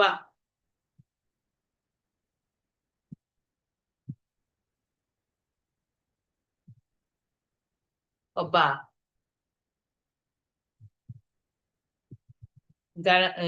ಯಾರನ್ನು ನಾರದರಿಂದ ಶಿವನಿಗೆ ಈ ವಿಷಯ ಎಲ್ಲ ಗೊತ್ತಾಗ್ತದೆ. ಆದ್ರೆ ಈ ಅತಿ ಶುದ್ರನಾದ ಶಿವ ತನ್ನ ಹಲ್ಲುಗಳನ್ನೆಲ್ಲ ಕಚ್ಚುತ್ತಾ ಆ ತಲೆಯಿಂದ ಜಟೆಗಳ ಒಂದು ಎಲೆಯನ್ನು ಕಿತ್ತು ಹಾಕಿ ಅದರಿಂದ ಬೆಂಕಿಯಂತೆ ಪ್ರಜ್ವಲಿಸುತ್ತಿದ್ದ. ಶಿವನು ತಕ್ಷಣ ಎದ್ದು ನಿಂತು ಹುಚ್ಚನಂತೆ ಅವನ ಕೇಶವನ್ನು ನೆಲಕ್ಕೆ ಅಪ್ಪಳಿಸ್ತಾನೆ. ಆಗ ಕಪ್ಪು ಬಣ್ಣದ ಒಂದು ಭಯಾನಕ ರಾಕ್ಷಸ ಹುಟ್ಟುತ್ತಾನೆ. ಹುಟ್ಟು ಅವನು ಮರುಸೂರ್ಯನಂತೆ ಪ್ರಕಾಶಮಾನವಾಗಿದೆ. ಹಲ್ಲುಗಳು ಭಯಂಕರವಾಗಿರ್ತದೆ. ತಲೆಯ ಮೇಲಿನ ಕೂದಲುಗಳು ಎಲ್ಲ ಉರಿಯುವ ಬೆಂಕಿಯಂತೆ ಇದ್ದವು. ಅನೇಕ ಆಯುಧಗಳಿಂದ ಅವನು ಸನ್ನದ್ಧನಾಗಿ ಸಾವಿರಾರು ಕೈಗಳಿದ್ದ ಅವನು ಮನುಷ್ಯರ ರುಂಡಗಳ ಹಾರವನ್ನು ಕೂಡ ಧರಿಸಿದ್ದಂತವ. ಅಂತವನು ನಾನೇನ್ ಮಾಡ್ಲಿ ಅಂತೇಳಿ ಭೂತನಾಥೇಶ್ವರ ಅಂತೇಳಿ ಇನ್ನೊಂದು ಹೆಸರು ಅವನಿಗೆ, ಶಿವನಿಗೆ. ಅವನ ಶರೀರದಿಂದ ಹುಟ್ಟಿ ಬಂದಿದ್ದಾನೆ. ಅವನು ನೀನೇ ಎಲ್ಲ ಭಟರಿಗೆ ನಾಯಕ, ದಕ್ಷನನ್ನು ಅವನ ಭಟರನ್ನು ಕೊಂದು ಹಾಕು ಅಂತೇಳಿ ಅಪ್ಪನೆ ಮಾಡ್ತಾನೆ. ಹಾಗೆ ಆ ಕಪ್ಪು ವ್ಯಕ್ತಿ ದೇವೋತ್ತಮ ಪರಮಪುರುಷನ ಕ್ರೋಧವೇ ಮೂರ್ತಿವಂತೆ ಆ ರೀತಿ ಇದ್ದ. ಶಿವನ ಆಜ್ಞೆಯನ್ನು ನಡೆಸಲು ಸಿದ್ಧನಾಗಿ ಎದುರಾಗಬಹುದಾದ ಯಾವುದೇ ಶಕ್ತಿಯೊಡನೆ ಸೆಣಸಲು ಅವನು ಸಮರ್ಥ ಅಂತ ಹೇಳಿ ತಿಳಿದು ಶಿವನಿಗೆ ಪ್ರದಕ್ಷಿಣೆ ಮಾಡ್ತಾನೆ. ಆಮೇಲೆ ಅನೇಕ ಸೈನಿಕರು ಅವನ ತ್ರಿಶೂಲವನ್ನು ಹಿಡಿದಿದ್ದ ಕಾಲ್ಬಳೆಗಳು ಗರ್ಜಿಸುವಂತೆ ಶಬ್ದ ಮಾಡ್ತಿದ್ದವು. ಹಾಗೆ ಯಜ್ಞ ಭೂಮಿಯಲ್ಲಿ ಇರುವಂತಹ ಋತ್ವಿಜರು, ಯಜಮಾನ, ಬ್ರಾಹ್ಮಣರು, ಎಲ್ಲ ಪತ್ನಿಯರು ಎಲ್ಲರೂ ಕೂಡ ಕತ್ತಲೆ ಎಲ್ಲಿಂದ ಕವಿತದೆ ಅಂತೇಳಿ, ಅಂದ್ರೆ ಒಮ್ಮೆಲೆ ಪ್ರವೇಶ ಮಾಡ್ತಾನೆ. ಎಲ್ಲಿಂದ ಕತ್ತಲೆ ಬಂತು ಅಂತೇಳಿ ಎಲ್ಲರೂ ವಿಸ್ಮಯಗೊಳ್ತಾರೆ. ಧೂಳು ಬಿರುಗಾಳಿಯಿಂದ ಅವರೆಲ್ಲ ಆತಂಕಗೊಳ್ತಾರೆ.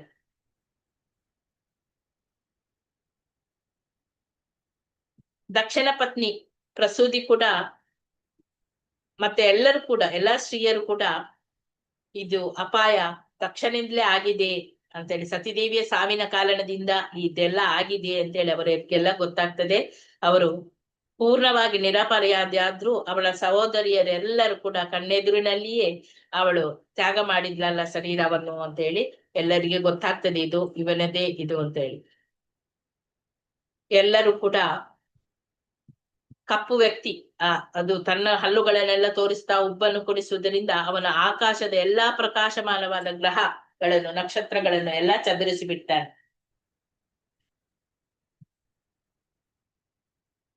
ಬ್ರಹ್ಮನಿಗೆ ಕೂಡ ತಪ್ಪಿಸ್ಲಿಕ್ಕೆ ಆಗ್ಲಿಲ್ಲಂತೆ. ಜನರಲ್ಲಿ ತಮ್ಮ ತಮ್ಮಲ್ಲೇ ಹಾಗೆ ಮಾತನಾಡುವಾಗ ಅಲ್ಲಿ ದಕ್ಷ ಕಾಣ್ತಾನೆ. ಕೆಟ್ಟ ಶಕುನಗಳನ್ನೆಲ್ಲ ದಕ್ಷ ಕಾಣ್ತಾನೆ.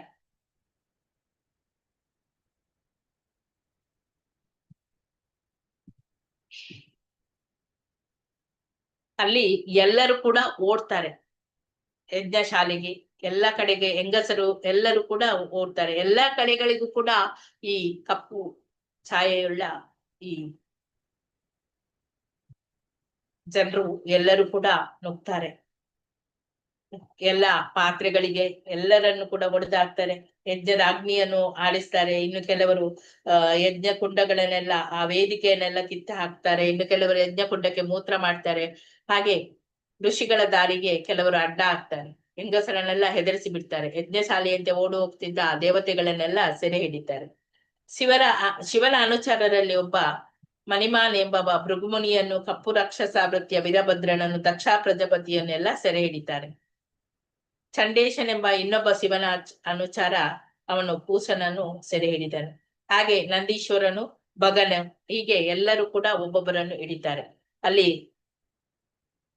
ಯಜ್ಞಾಗ್ನಿಯಲ್ಲಿ ತನ್ನ ಕೈಯಿಂದ ಅರ್ಪಿಸಿದ ಭೃಗು ಮಹರ್ಷಿ ಮೀಸೆಯನ್ನು ವೀರಭದ್ರನೇ ಕಿತ್ತು ಹಾಕ್ತಾನೆ.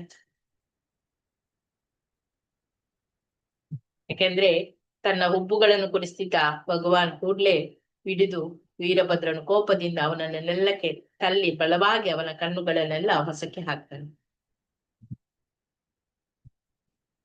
ಈಗ ಶಿವನನ್ನು ಶಪಿಸುವ ಕಾಲದಲ್ಲಿ ಹಲ್ಲುಗಳನ್ನು ತೋರಿಸ್ತಿದ್ದ ದಕ್ಷ ಅವನನ್ನು ಅನುಬೋಧಿಸಿ ನಗುತ್ತಾ ಇದ್ದ ಹಲ್ಲುಗಳನ್ನು ತೋರಿಸ್ತಿದ್ದ ಆ ಪೂಷನ ಹಲ್ಲುಗಳನ್ನು ವೀರಭದ್ರ ಉದುರಿಸಿ ಬಿಡ್ತಾನೆ. ವೀರಭದ್ರನು ಆಮೇಲೆ ದಕ್ಷನ ಎದೆಯ ಮೇಲೆ ಕುಳಿತು ತೀಕ್ಷ್ಣವಾದ ಆಯುಧಗಳಿಂದ ಅವನ ತಲೆಯಲ್ಲಿ ಅವನ ಶರೀರದಿಂದ ಬೇರ್ಪಡಿಸಲು ಪ್ರಯತ್ನಿಸ್ತಾನೆ. ಆದ್ರೆ ಹಾಗೆ ಮಾಡುವುದರಲ್ಲಿ ಅವನು ಸಫಲ ಆಗಲಿಲ್ಲ. ದಕ್ಷನ ತಲೆಯನ್ನು ಮಂತ್ರಾಸ್ತ್ರಗಳಿಂದಲೂ ಶಸ್ತ್ರಗಳಿಂದಲೂ ಕತ್ತರಿಸಲು ಅವನು ಯತ್ನಿಸಿದ. ದಕ್ಷನ ತಲೆಯ ಚರ್ಮದ ಮೇಲ್ಪದರವನ್ನು ಕತ್ತರಿಸುವುದು ಕೂಡ ಕಷ್ಟ ಆಗ್ತದೆ. ಆಗ ವೀರಭದ್ರ ಅತ್ಯಂತ ಸ್ಮಿತನಾಗ್ತಾನೆ. ಯಾಗಗಳಲ್ಲಿ ಪಶುಗಳನ್ನು ಕೊಲ್ಲಲು ಸಿದ್ಧಪಡಿಸಿದ ಮರದ ಉಪಕರಣಗಳನ್ನು ವೀರಭದ್ರ ಲಾಸ್ಟ್ಗೆ ಯಜ್ಞಶಾಲೆಯಲ್ಲಿ ಕಾಣ್ತಾನೆ. ಅದನ್ನೇ ಬಳಸಿ ಅವನು ದಕ್ಷನ ಶಿರಛೇದನವನ್ನು ಮಾಡ್ತಾನೆ. ಈ ರೀತಿ ಶಿವನ ಪರಿವಾರವೆಲ್ಲ ಸಂತುಷ್ಟವಾಗಿ ಸಂಭ್ರಮದಿಂದ ಕೇಕೆ ಹಾಕ್ತದೆ ಈ ವೀರಭದ್ರನ ಕೆಲಸ ನೋಡಿ. ಅಲ್ಲಿ ಬಂದಿದ್ದ ಎಲ್ಲ ಭೂತ ಪೇತ ಪಿಶಾಚಿಗಳು ಎಲ್ಲ ತುಮಲಗಳನ್ನು ತುಮಲ ನಾದವನ್ನು ಎಬ್ಬಿಸಿದವಂತೆ. ಪ್ರತಿಯಾಗಿ ಯಾಜ್ಞಿಕ ಬ್ರಾಹ್ಮಣರೆಲ್ಲರೂ ದಕ್ಷನ ಈ ಸಾವಿನ ದುಃಖದಿಂದ ಅಳ್ತಾ ಇರ್ತಾರೆ. ಈ ರೀತಿಯಾಗಿ ಶಿವ ತನ್ನ ಮಾವನನ್ನೇ ಕೊಂದ ಹಾಗೆ.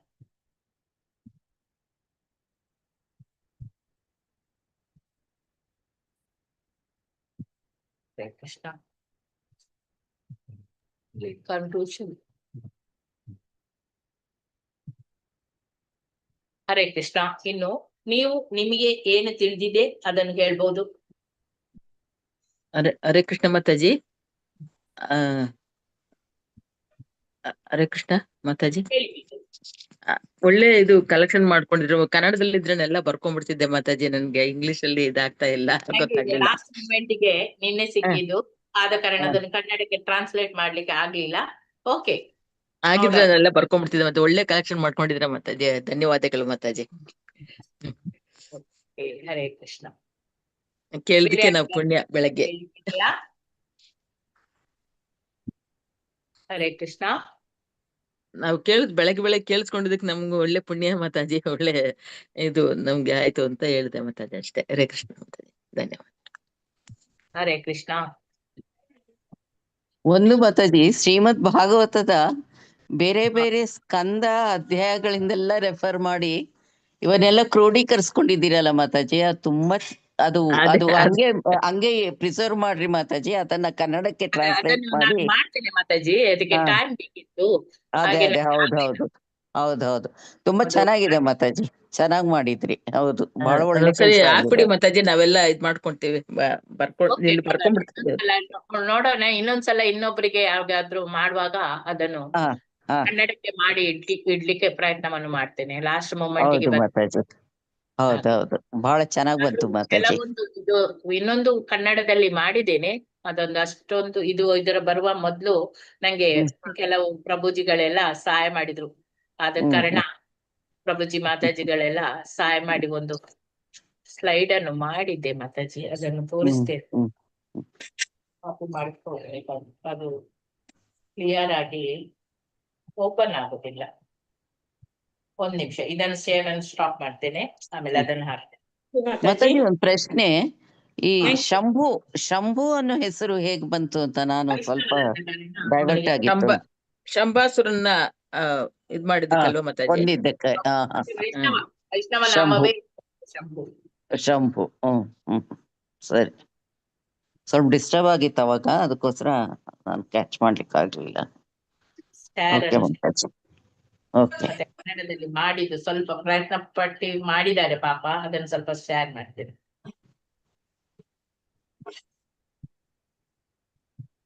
ಪಾಪ ಆಯ್ತಾ,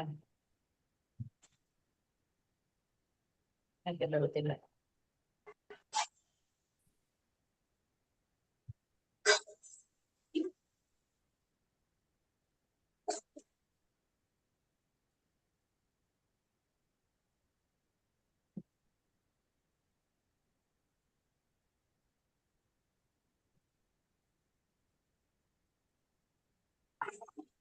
ಏನು ಮೊಬೈಲಿಗೆ ಏನು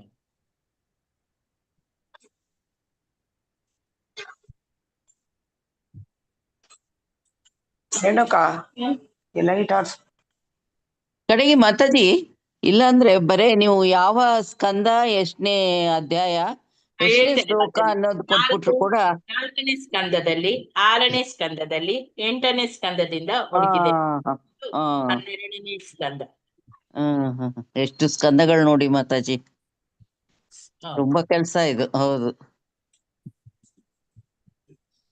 ಹೆಕ್ಕಿ ತೆಗೆಯೋದು ಅಂದ್ರೆ ತುಂಬಾನೇ ಕೆಲ್ಸ.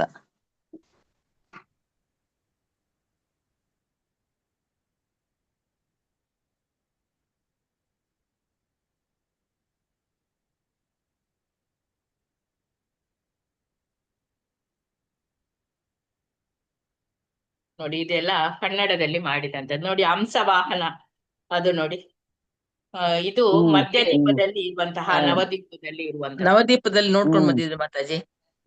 ಅದೇ ಇದು ಹಂಸವಾಹನ ಭಗವಂತನು. ಇದರಲ್ಲಿ ಪ್ರೇಯರ್ಗಳನ್ನೆಲ್ಲ ಕನ್ನಡದಲ್ಲಿ ಮಾಡಿದೆ. ಆಮೇಲೆ ಚಕ್ರಾಧಿಪತಿ ಪೀಠ ಅಂತ ಹೇಳಿ ಒಂದಿದೆ. ಇದು ನೋಡಿ ಶಂಭು ಅಥವಾ ಭಗವಾನ್ ಶಿವನು ಪರಿಪೂರ್ಣ ವೈಷ್ಣವ ಎಂದು ಪರಿಗಣಿಸಲಾಗ್ತದೆ. ಅಂದ್ರೆ ಇದು ಕ್ಲಿಯರ್ ಆಗಿ ಕಾಣುವುದಿಲ್ಲ ಅಂತ ಹೇಳಿ ಹ್ಮ್. ಅವನು ನಿರಂತರವಾಗಿ ಭಗವಾನ್ ರಾಮನನ್ನು ಧ್ಯಾನಿಸ್ತಾರೆ, ಹರೇ ರಾಮ ಹರೇ ಕೃಷ್ಣ ಅಂತ ಹೇಳಿ. ಶಿವನ ಗುಣಗಳು, ಇದು ಮಂದಾರ ಪರ್ವತದ್ದು ನೋಡಿ, ಇದರಲ್ಲಿ ಅರ್ಧ ದೇವತೆಗಳು ಮತ್ತು ದೆವ್ವಗಳು. ಇದು ಕನ್ನಡದಲ್ಲಿ ಇದೆ ಮಾತಾಜಿ. ಹಾ ಕಾಣ್ತಲ್ಲ. ಶಾಂತಿ ಘೋಷಿಸುತ್ತವೆ. ಅತೀವ ಶಕ್ತಿಯುಳ್ಳ ದೇವತೆ ಅಜಿತ ದೆವ್ವಗಳಿಗೆ ಶಾಂತಿ ಪ್ರಸ್ತಾವನೆ ಮಾಡಬೇಕೆಂದು ಸಲಹೆ ನೀಡಿದ್ರು ಮತ್ತು ಶಾಂತಿ ರೂಪಿಸುವ ನಂತರ ಅರ್ಧ ದೇವತೆಗಳು ಮತ್ತು ದೆವ್ವಗಳು ಹಾಲಿನ ಸಮುದ್ರವನ್ನು ಕುರುಚಿದ್ರು, ಅಂದ್ರೆ ಕಡಿದ್ರು. ಅಲ್ಲಿ ವಾಸುಕಿಯಾಗಿ, ಅಂದ್ರೆ ಈ ಹಗ್ಗ ಬೇಕಲ್ಲ ಕಡೆಯಲಿಕ್ಕೆ, ಹೌದು ಹೌದು ಪರಿಚಿತವಾದ ದೊಡ್ಡ ನಾಗವಾಗಿತ್ತು. ಮತ್ತು ಕುರುಚು ಮಂದಾರ ಪರ್ವತ, ಹಿಮಾಲಯದಲ್ಲಿರುವಂತಹ ಮಂದಾರ ಪರ್ವತ.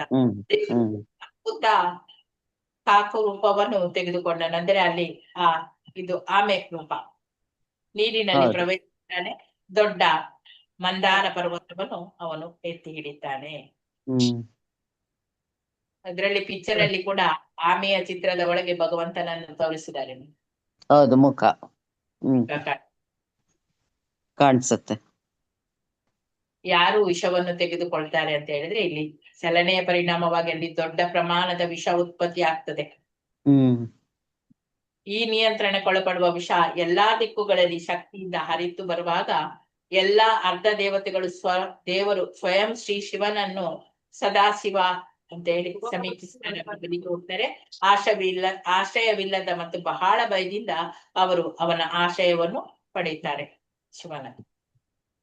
ಹಾಗೆ ಶಿವ ನೀಲಕಂಠಾಗ ಮತ್ತೆ ಅಸುತೋಷ ಅಂತೇಳಿ ಅವನನ್ನು ಕರೀತಾರೆ, ಲಾರ್ಡ್ ಶಿವನನ್ನು.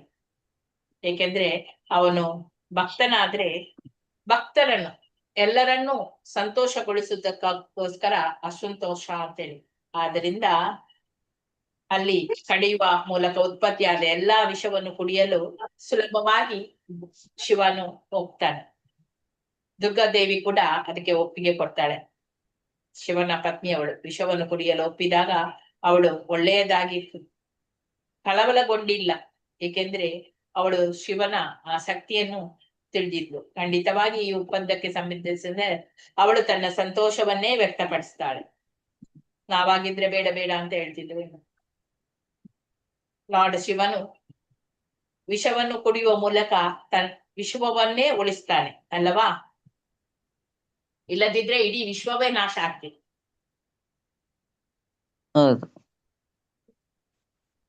ಶುಭ ಮಾನವೀಯತೆಗೆ ಅವನು ದಯಾಳು ಕಾರ್ಯಕ್ಕೆ ಸಮರ್ಪಿತನಾಗಿರುವ ತನ್ನ ಕೈಯಲ್ಲಿ ಸಂಪೂರ್ಣ ವಿಷದ ಪ್ರಮಾಣವನ್ನು ತೆಗೆದುಕೊಂಡು ಅದನ್ನು ಅವನು ಕುಡಿತಾನೆ. ನೋಡಿ, ಅಲ್ಲಿ ಆ ವಿಷಯವನ್ನು ಕುಡಿತಿದ್ದಾಗ ಅವನ ಕಂಠ ನೀಲಿ ಬಣ್ಣಕ್ಕೆ ಬದಲಾಗ್ತದೆ. ಆಮೇಲೆ ಆ ವಿಷದ ಪ್ರಮಾಣ ಅವನ ಕೈಗಳಿಂದ ನೆಲಗೆ ಬಿದ್ದಾಗ ಸ್ವಲ್ಪ ಪ್ರಮಾಣ ನೆಲಕ್ಕೆ ಬಿಡ್ತದಲ್ಲ, ಅದು ಈ ಜಗತ್ತಿನಲ್ಲಿರುವ ವಿಷಕಾರಿ ಹಾವು ಕೀಟಗಳು, ವಿಷಕಾರಿ ಸಸ್ಯಗಳು ಮತ್ತೆ ವಿಷಕಾರಿ ವಿಷಯಗಳು ಆಗಿವೆ. ಕೆಲವು ಸಸ್ಯಗಳು ಕೂಡ ಇದೆ, ಚೇಡು ಎಲ್ಲ ಚಿತ್ರ ಕೊಟ್ಟಿದ್ದಾರೆ.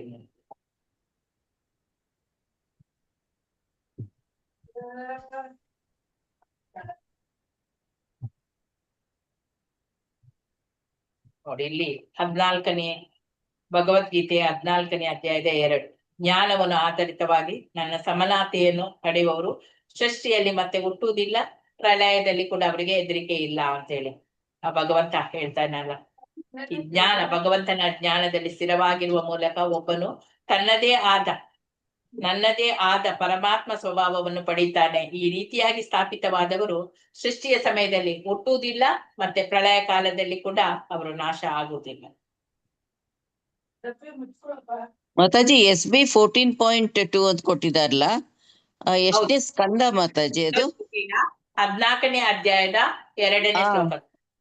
ಎಷ್ಟೇ ಸ್ಕಂದ ಆದ್ರೆ? ಸ್ಕಂದ ಅಲ್ಲ ಮಾತಾಜಿ, ಭಗವದ್ಗೀತೆ. Bhagavad Gita okay okay Mataji. ಗೋವರ್ಧನ ಬೆಟ್ಟದಲ್ಲಿ ಚಕಲೇಶ್ವರ ಮಹಾದೇವ ಅಂತೇಳಿ ಒಂದು ಕಾಣ್ತದೆ. ಬೃಂದಾವನದಲ್ಲಿ ಶಿವನ ಸೇನೆ. ಗೋವರ್ಧನ ಬೆಟ್ಟದಲ್ಲಿ ಮಾನಸಿ ಗಂಗಾ ಅಂತೇಳಿ ಒಂದು ಇದೆ. ಮಾನಸಿ ಗಂಗಾ ತೀರದಲ್ಲಿ 5 ಶಿವಲಿಂಗಗಳು ಇದೆ. ಅದನ್ನು 5 ಮುಖಗಳು ಅಂತೇಳಿ ಪಂಚಮುಖ ಶಿವಲಿಂಗ ನೋಡಿ ಇದೆ. ಕಾಣ್ತದ? ಕಾಣಿಸ್ತದ ಮಾತಾಜಿ. ಇದೆ. ಹಾಗೆ ಗೋವರ್ಧನ ಪ್ರದೇಶವನ್ನು ಕೂಡ ರಕ್ಷಿಸ್ತಾನೆ. ಈ ಸ್ಥಳದಲ್ಲಿ ಚಕ್ರತೀರ್ಥ ಅಂತೇಳಿ ಕರೀತಾರೆ ಗೋವರ್ಧನ. ಆಗ್ಲಿ ಕೃಷ್ಣನು ಗೋವರ್ಧನ ಬೆಟ್ಟವನ್ನು ಎತ್ತಿದಾಗ ಅವರು ಗೋವರ್ಧನದ ಮೇಲೆ ಬರುವ ಎಲ್ಲಾ ಮಳೆಯನ್ನು ಒಣಗಿಸ್ಲಿಕ್ಕೋಸ್ಕರ ಬೆಟ್ಟದ ಮೇಲೆಯೇ ಸುದರ್ಶನ ಚಕ್ರವನ್ನು ಕಾಣ್ಬೇಕು ಅಂತ ಹೇಳಿ ಕೇಳ್ತಾರೆ. ಆದ್ದರಿಂದ ಅದರ ಅಡಿಯಲ್ಲಿ ನಿಂತ ವ್ರಜವಾಸಿಗಳು ಮುಳುಗುವುದಿಲ್ಲ ಅಂತೇಳಿ. ಇದು ನೋಡಿ ಎಷ್ಟು ಚಂದ ಇದೆ. ಹಾಗಾಗಿ ಆ ಚಕ್ರದಂತೆ ಇರ್ತದಂತೆ. ಇದನ್ನೇ ಅಲ್ಲಿ ಹೇಳಿದ್ದಾರೆ, ಚಕ್ರತೀರ್ಥ. ಶಾಂತಿರೂಪಿಣಿ ಮಾತಾಜಿ, ನಾವು ಚಕ್ರತೀರ್ಥಕ್ಕೆ ಹೋಗಿದ್ದೇವಲ್ಲ? ನೆನಪಿಲ್ಲ? ಹೋಗಿದ್ದೆ.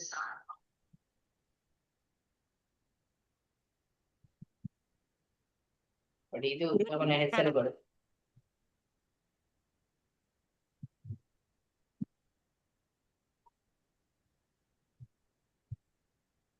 ಆರನೇ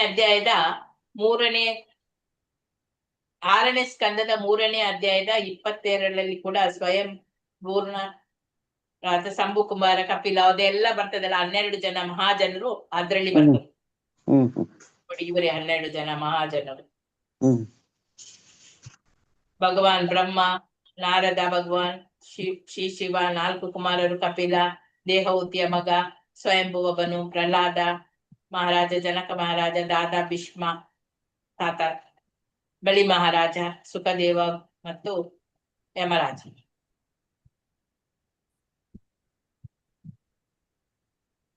ಅಷ್ಟು ಮಾಡಿದಾಗ ಇದಿಷ್ಟು. ಹರೇ ಕೃಷ್ಣ. ಇದನ್ನು ನನಗೆ ಮಾಡ್ಲಿಕ್ಕೆ ಎಲ್ಲರಿಗೂ ಸಹಾಯ ಮಾಡಿದ್ದಾರೆ. ಅವರಿಗೆಲ್ಲರಿಗೂ ಕೂಡ ಧನ್ಯವಾದಗಳು. ಪ್ರತ್ಯಕ್ಷವಾಗಿ ಪರೋಕ್ಷವಾಗಿ ಮಾಡಿದಂತಹ ಎಲ್ಲರಿಗೂ ಕೂಡ ಧನ್ಯವಾದಗಳು. ಹರೇ ಕೃಷ್ಣ. ನಮ್ಗೆ ತಿಳಿಸ್ಕೊಟ್ಟಿದ್ದಕ್ಕೆ ನಿಮಗೆ ತುಂಬಾ ಧನ್ಯವಾದಗಳು. ಹೌದು ಮತ್ತೆ. ಹರೇ ಕೃಷ್ಣ ಮಾತಾಜಿ. ಹೌದು. ಇನ್ನು ಜನಕಂದು ಮಾತಾಜಿ, ಜನಕಂದು ನಿಮ್ಗೆ ಕಳಿಸಿದೆ ಕಾಣ್ಬೇಕು. ಶಾಂತಿರೂಪಿಣಿ ಮಾತಾಜಿ, ಇಂಗ್ಲಿಷಿಗೆ ಅದು ಕನ್ನಡಕ್ಕೆ ಟ್ರಾನ್ಸ್ಲೇಟ್ ಮಾಡ್ಲಿಕ್ಕೆ ಹೇಳಿ ಮಾತಾಜಿ. ನಿಮ್ಮ ಮೇಲಿಗೆ ಕಳಿಸಿದ್ದೇನೆ ಮಾತಾಜಿ, ನೋಡಿ ಅಂತೆ. ಶಾಂತಿರೂಪಿಣಿ ಮಾತಾಜಿ, ನಂಗೆ ಅದು ಹೋಗ್ಲಿಲ್ಲ. ಇನ್ನು ಇವರದ್ದು ಭೀಷ್ಮ ಒಂದು ಇದೆ ನನ್ನ ಹತ್ರ. ಬಲಿ ಮತ್ತೆ ವಾಮನ ದೇವನು ಅದು ಯಾರಿಗೆ ಬಂತು? ಸ್ವಯಂಭುವನು. ಇಷ್ಟು ಇದೆ ಮಾತಾಜಿ, ಇಷ್ಟನ್ನು ಕಳಿಸಿದ್ದಾರೆ ಮಾತಾಜಿ. ಬಲಿ ಮಹಾರಾಜ ನನಗೆ ಬಂದಿದೆ, ನೀವು ಕಳಿಸ್ಕೊಡಿ. ಓಕೆ, ನಿಮ್ಗೆ ಅದನ್ನು ಕಳಿಸ್ತೇನೆ. ನೀವು ಅದನ್ನು ಕನ್ನಡಕ್ಕೆ ಟ್ರಾನ್ಸ್ಲೇಟ್ ಮಾಡಿ. ಆಯ್ತು ಕಳಿಸ್ತೇನೆ, ಮತ್ತೆ ಸೆಂಡ್ ಮಾಡ್ತೇನೆ. ಆಯ್ತು ಮಾತಾಜಿ. ಮತ್ತೆ ಮನು ಬಾಕಿ ಬರ್ಲಿಲ್ಲ, ಯಾವ್ದು ಇರ್ಲಿಲ್ಲ, ಸಿಗ್ಲಿಲ್ಲ. ನಾಳೆ ಯಾರು ಮಾತಾಜಿ? ನಾಳೆ ಉಮಾದೇವಿ ಮಾತಾಜಿ ಅಲ್ಲ ಮಾತಾಜಿ? ನಾಳೆ ಹರೇ ಕೃಷ್ಣ. ನಾನು ಮಾತಾಜಿ. ಉಮಾದೇವಿ ಉಮಾದೇವಿ, ಉಮಾ ಕುಲಕರ್ಣಿ. ಉಮಾ ಕುಲಕರ್ಣಿ, ಓ ಸಾರಿ. ನಾಲ್ಕು ಕುಮಾರರು ಅಂತೂ ಇಂತೂ ನಿಮ್ಮನ್ನು ದೇವಿ ಮಾಡಿಬಿಟ್ಟೆ. ವಾಚಾಕಲ್ಪತರು ಪಶ್ಚಾತ್ತಪ ಸಿಂಧುಭ್ಯ ಏವ ಚ ಪತಿತಾನಾಂ ಪಾವನೇಭ್ಯೋ ವೈಷ್ಣವೇಭ್ಯೋ ನಮೋ ನಮಃ. ಅನಂತ ಕೋಟಿ ಭಕ್ತ ವೃಂದ ಕಿ ಜೈ. ನಾಮಾಚಾರ್ಯ ಹರಿದಾಸ್ ಠಾಕೂರ್ ಕಿ ಜೈ. ಜಗದ್ಗುರು ವೇದಾಂತ ಶ್ರೀಲ ಪ್ರಭುಪಾದ್ ಕಿ ಜೈ. ಇಲ್ಲಿ ಸೇರಿರುವ ಎಲ್ಲರಿಗೂ ಕೂಡ ಈ ದಿನ ಮಂಗಳಮಯವಾಗಲಿ ಅಂತ ಹೇಳಿ ಬೇಡಿಕೊಳ್ಳುತ್ತಾ ಇಂದಿನ ತರಗತಿಯನ್ನು ನಾವು ನಿಲ್ಲಿಸೋಣ. ಏನಾದ್ರು ಹರೇ ಕೃಷ್ಣ ಮಾತಾಜಿ. ಹರೇ ಕೃಷ್ಣ. ಹರೇ ಕೃಷ್ಣ ಮಾತಾಜಿ, ಧನ್ಯವಾದಗಳು. ಮಾತಾಜಿ ನನ್ನದು 5th ಗೆ ಅಲ್ಲ. ಹರೇ ಕೃಷ್ಣ ನಾಗಿಣಿ ಮಾತಾಜಿ. ಇಲ್ಲ ಮಾತಾಜಿ ಬರ್ಲಿ.